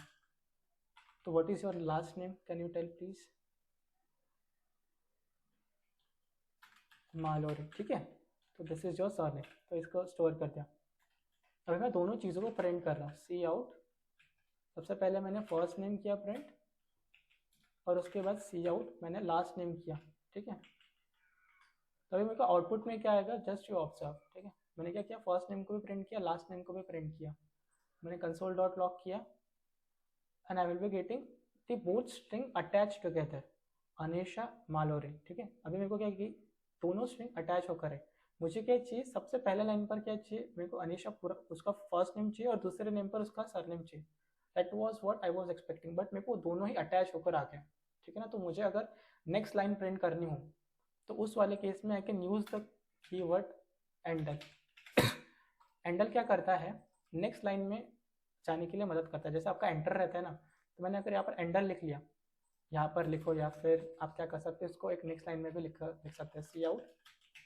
अगर मैंने ऐसे लिखा तो भी ये क्या करेगा, नेक्स्ट लाइन में प्रिंट करेगा। अगर मैं फिर से कोड को रन करता हूँ तो यू कैन सी नाउ, अरे मेरे को ये यहाँ पर यूज़ करना है, कहाँ पर, जहाँ पर मैंने उसको प्रिंट किया। सबसे पहले मैंने यहाँ पर प्रिंट किया सी आउट फर्स्ट नेम, और उसके बाद सी आउट लास्ट नेम। तो इसके बीच में मुझे क्या चाहिए, एक लाइन का गैप चाहिए। तो अभी मैं जैसे इस कोड को रन करता हूँ, you will observe that first you are getting Anisha and then you are getting her surname in the next line. So endl is used to print the next line. इसको मैं यहाँ से करने से अच्छा मैं यहाँ पर ही कर सकता था, कहाँ पर, यहाँ पर, ठीक है ना। अगर मैं यहाँ पर कर देता था तो I will be getting the same output, ठीक है, इन द नेक्स्ट लाइन। अगर मेरे को क्या हो, मेरे को एक ही लाइन में चाहिए बट उसके बीच में कुछ थोड़ी सी स्पेस चाहिए, तो मैं कैसे कर सकता था, what, how can I do it, I can just say C out, पहले तो फर्स्ट नेम करे, उसके बाद लास्ट नेम भी प्रिंट कर दीजिए। बट मुझे क्या चाहिए, व्हाट आई वांट इज, उसके बीच में थोड़ी सी स्पेस भी चाहिए, तो इसके बीच में मैं थोड़ी सी स्पेस दे देता हूँ। तो कुछ इस तरीके से हम स्पेस दे सकते हैं। मैंने क्या करी, एक स्ट्रिंग, उसके अंदर एक स्ट्रिंग को कॉन्कैटिनेट किया जिसके अंदर एक स्पेस है। तो क्या होगा, मेरे को फर्स्ट नेम आएगा, उसके बाद थोड़ी सी स्पेस आएगी, उसके बाद लास्ट नेम आएगा। इसको अगर मैं प्रिंट करता हूँ तो I will be getting the output as Anisha Malori. तो this is how we do it. तो आपको ये चीज़ क्लियर हो गई कि हम एक ही लाइन में मल्टीपल सी आउट के स्टेटमेंट लिख सकते हैं, उसके बाद एंडल दे सकते हैं नेक्स्ट लाइन के लिए, ब्ला ब्ला ब्ला। तो ये बेसिक है, मैंने थोड़ा सा स्किप कर लिया था, but yeah now we have covered it. Similarly जैसे मैंने आउटपुट में किया था, यहाँ पर भी मैं सेम कर रहा हूँ। मैंने क्या, num1 डिक्लेयर किया, उसके अंदर 5 वैल्यू पर ऐड कर दिया, और सी आउट कर दिया पहली वैल्यू, मतलब जो भी पहली वैल्यू है उसको मैंने क्या कर दिया, प्रिंट कर दिया। तो अगर मैं इसको रन करूँ अभी तो what you will be getting the output as, पहली वैल्यू क्या आपकी 5 है, तो हाँ जी बराबर है। अगर मैं इसी नंबर में num1 में कुछ और वैल्यू डालना चाहता हूँ, मेरा मूड चेंज हो गया, मैंने इसके अंदर कुछ और वैल्यू मेरे को डालनी है, तो how can I do that? मैं जस्ट इसके अंदर क्या डालूंगा, अभी 10 डालने मेरे को, तो क्या पॉसिबल है? देखते हैं क्या पॉसिबल है। क्या मैं क्या बोलूँगा, बाद में की वैल्यू। तो हम देखते हैं कि उसके बाद मेरे को एंडल भी लिखना होगा, क्योंकि ये दोनों फिर नहीं, तो अगर मैं एंडल नहीं लिखता हूँ तो दोनों चीज़ें क्या होगी, एक ही लाइन में प्रिंट होकर आगे, वो मेरे को अच्छा नहीं दिखेगा। तो मैंने यहाँ पर एंडल लिख लिया कि इसके बाद एक एंटर मारो और नेक्स्ट लाइन में मेरे को दूसरी लाइन प्रिंट करके दो। तो इंट नंबर मैंने 5 स्टोर कर दिया, और मेरे को यहाँ पर चेक करना है कि इसमें 5 ही है कि नहीं। यहाँ पर मेरे को अभी देखते हैं कि 5 है या नहीं। फिर मैंने रीडिक्लेयर किया, मैंने रीअसाइन किया वैल्यू को num1 में, फिर मैंने 10 डाल दी। तो अभी मुझे चेक करना है कि क्या हाँ 5 को रिप्लेस कर दिया क्या 10 में, अगर क्या होगा तो मुझे यहाँ पर 10 होकर आनी चाहिए वैल्यू प्रिंट, ठीक है ना, क्योंकि सेम ही वेरिएबल है। देखो num1 num1 num1 num1। तो चलिए देखते हैं इस चीज़ को। मैंने रन किया कोड को, and you can see that पहली वैल्यू है आपकी 5 और बाद में की वैल्यू है आपकी 10। So that means yes you can reassign the values in your code, ठीक है ना। So I guess that thing is clear to you, ठीक है। अभी हम एक लाइक हमने इंटीजर देख लिया कि इंटीजर क्या रहता है। इंटीजर में हमने अभी वैल्यू स्टोर करके देख लिया। अभी हम फ्लोट को देखते हैं। तो लेट्स सपोज हम इसके लिए एक स्मॉल प्रोग्राम लिखते हैं। अभी मैं पहले आपको बताऊंगा कि इंट में इसको बताऊंगा, फिर इंट को हम कैसे रिप्लेस करते हैं फ्लोट में, उसको बताऊंगा। लेट्स सपोज आपको दो नंबर्स का एवरेज फाइंड करना है। तो आपके पास क्या नंबर 1 है और आपके पास नंबर 2 है। मैंने इन दोनों को क्या कर दिया, हालांकि मैं आपको यहाँ पर इनिशियलाइज कर देता हूँ। इंट 1 को मैं लेट सपोज यहाँ पर 10 कर देता हूँ, और उसके बाद इंट नंबर 2 में मैं वैल्यू स्टोर कर देता हूँ 5, ठीक है ना। तो मैंने क्या किया, नंबर 1 में 5 स्टोर कर दिया, नंबर 1 में 10 स्टोर कर दिया, नंबर 2 में 5 स्टोर कर दिया, ठीक है जी। इतना क्लियर है। मुझे क्या करना है, इन दोनों नंबर्स का एवरेज फाइंड करना है। तो एवरेज के लिए हम क्या करते हैं, बेसिकली नंबर 1 प्लस नंबर 2 ऐसा ही कुछ करते हैं, और फिर उसको क्या करते हैं, उसको इस वाले कंप्लीट का जो भी आंसर आएगा, इसका जो भी आंसर आएगा, मतलब इसका जो भी आंसर आएगा, उसको हम क्या करते हैं, डिवाइड बाय 2 करते हैं। तो ये क्या देता है हमको, बेसिकली क्या देता है, बेसिकली हमको ये what does it gives, average, ठीक है ना।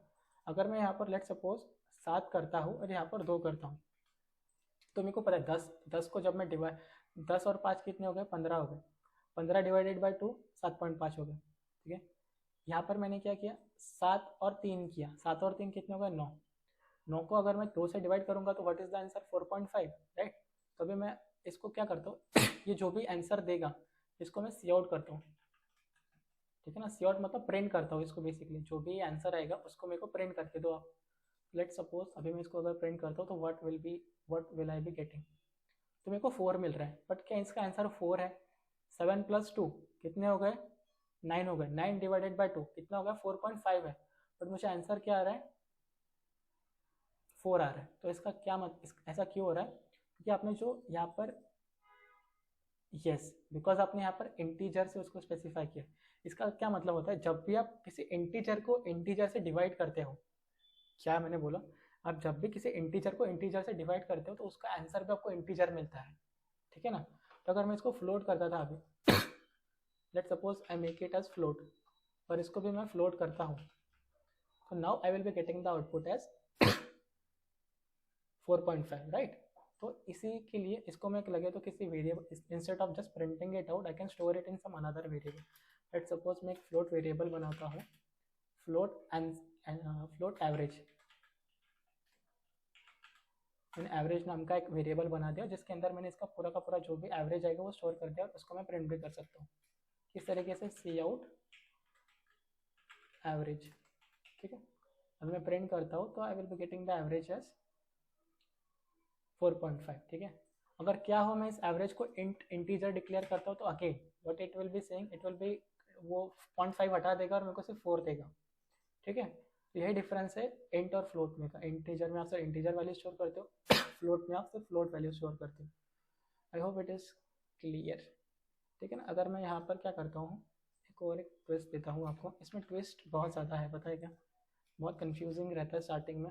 लेट सपोज मैं क्या करता हूँ, इसको फिर से इंट करता हूँ, इसको फिर से इंट करता हूँ, और यहाँ पर क्या करता हूँ, नंबर, लेट्स सपोज यहाँ पर मैं what I will do is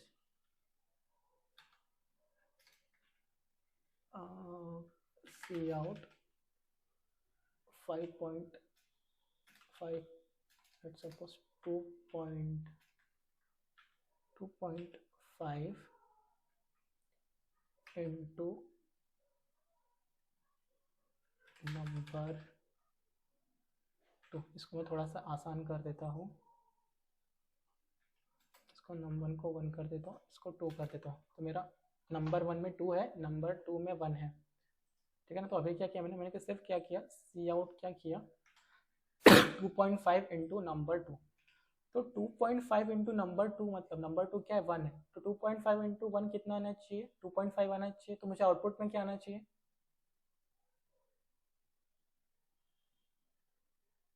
what should be my output. अरे यार 2 रहेगा, देखते हैं, but you are getting the output है 2.5। मैंने क्यों इसको ट्रिकी कहा था कि you have not listen my words properly. मैंने क्या कहा, जब आप एक नंबर को डिवाइड करते हो, एक अगर आपका लेट सपोज आपका एक इंटीजर है और उसको आपने इंटीजर से डिवाइड किया, तो आपको हमेशा इंटीजर ही मिलेगा, बट ऐसा कंपलसरी नहीं है ना। लेट सपोज फॉर एग्जाम्पल हमेशा ऐसा कंपलसरी तो नहीं है। लेट सपोज मेरा 5 एक इंटीजर है और एक 2 एक इंटीजर है, अगर मैंने 5 डिवाइडेड बाई 2, ये दोनों को, इसको भी मैंने इंट कहा, इसको भी मैंने इंट कहा, बट इसका जो आंसर आएगा ना वो क्या आ रहा है, that is coming as 2.5। Answer क्या है, फ्लोट है, बट डिवीजन क्या कहता है, अगर आप एक इंटीजर को इंटीजर से डिवाइड करते हो तो आपको आंसर भी इंटीजर ही मिलेगा। अगर आप एक ऐसा नहीं है कि आप अगर एक फ्लोट को एक इंटीजर से मल्टीप्लाई करते हो, मल्टीप्लीकेशन के केस में ऐसा कुछ रूल नहीं है, आप मल्टीप्लाई करो फ्लोट को इंटीजर से तब भी आपको फ्लोट ही मिलेगा। तो यहाँ पर क्या किया, मैं एक मल्टीप्लाई किया है तो डिवाइड नहीं किया, तो डिवाइड वाले केस में आपको 2 पॉइंट हट जाएगा, बट जो आपका ये मल्टीप्लिकेशन वाला केस है उसमें ऐसा कुछ नहीं, इसमें आपको पॉइंट मिलेगा। I hope it is clear. So are you guys able to see. नहीं तो क्या होता है, कन्फ्यूजन होता है। ये चीज़ें मैं जब खुद करता था फर्स्ट ईयर में, तो मेरा ऐसा ऐसा लगता था कि खुद का सीट लेके किसी दीवार पे पटको, क्यों कि नहीं समझ रहा था कि यार इसमें कर रहा हो तो यह फ्लोट दे रहा है, मतलब पॉइंट दे रहा है, इसमें कर रहा हो तो नहीं। तो बेसिक लॉजिक यही है कि इसका एक कुछ तो रूल्स रहते हैं, हर एक लैंग्वेज के रूल्स है कि डिवाइड कर रहे हो तो इंटीजर से इंटीजर को डिवाइड करा तो इंटीजर ही मिलेगा, अगर मल्टीप्लाई कर रहे हो तो कोई हमको लेना देना नहीं, फुल फ्लोट से करो नेगेटिव से करो आपको वही की वही वैल्यू मिलेगी। 2.5 को मैंने 2 से किया तो आपको 5 मिलेगा। Getting the point guys, are you all there with me. Okay, तो आपको आई गेस मज़ा आ रहा होगा, काफ़ी सारी नई चीज़ें देख रहे हैं हम। हमने अभी तक फ्लोट देख लिया, इंट देख लिया, आपको उसका डिफरेंस भी समझ गया होगा। उसके बाद हम एक और चीज़ देखेंगे जो कि है कैरेक्टर देख लेते हैं। तो कैर को अगर मेरे को डिफाइन करना हो तो मैं सबसे पहले उसका डेटा टाइप लूँगा कैर, और मैं लेता हूँ मेरे फर्स्ट लेटर, किसका, मेरा नाम का फर्स्ट लेटर ऑफ माई, काफ़ी बड़ा वेरिएबल का नाम हो गया बट ठीक है ना। और इसके अंदर मैं मेरा सिर्फ क्या देता हूँ, मेरे नाम का पहला लेटर देता हूँ, उसको सी आउट करता हूँ first letter of my name, ठीक है। इसको प्रिंट कर सकते हैं,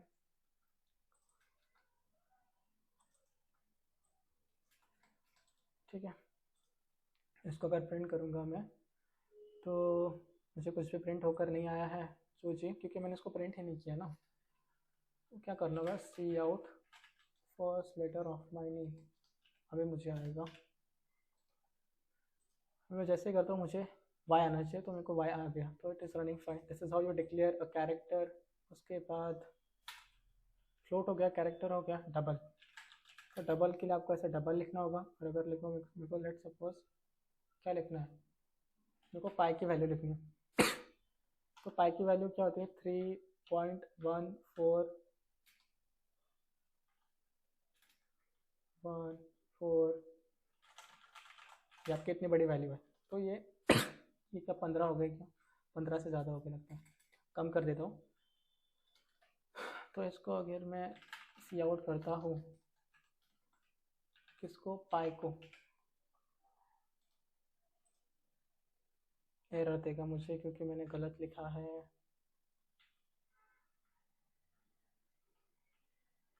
फिर से ही लिखते हैं यार, थोड़े घाई घाई में हाथ कुछ ज़्यादा चल जाता है। डबल लिखा मैंने pi, pi is equals to 3.14 point, ये ऐसा कुछ तो इसकी वैल्यू है। उसके बाद मैं अगर सी आउट करता हूँ पाई को, ठीक है, तो मुझे क्या आएगा, यहाँ पर मैंने सेमीकोलन नहीं दिया, it will be giving me an error. फिर से रन करता हूँ तो मुझे प्रिंट होकर क्या आ गया, सिर्फ 14159, पूरा का पूरा नंबर प्रिंट होकर नहीं आया है। तो उसके लिए भी कुछ रहता है कि I forget that thing now, let me hover on it. इसका पूरा नंबर आ गया, बट मुझे सिर्फ इतना ही प्रिंट होकर आया है। इसने बेसिकली फ्लोर वैल्यू दे दी मेरे को, इसने नहीं राउंड ऑफ नहीं किया,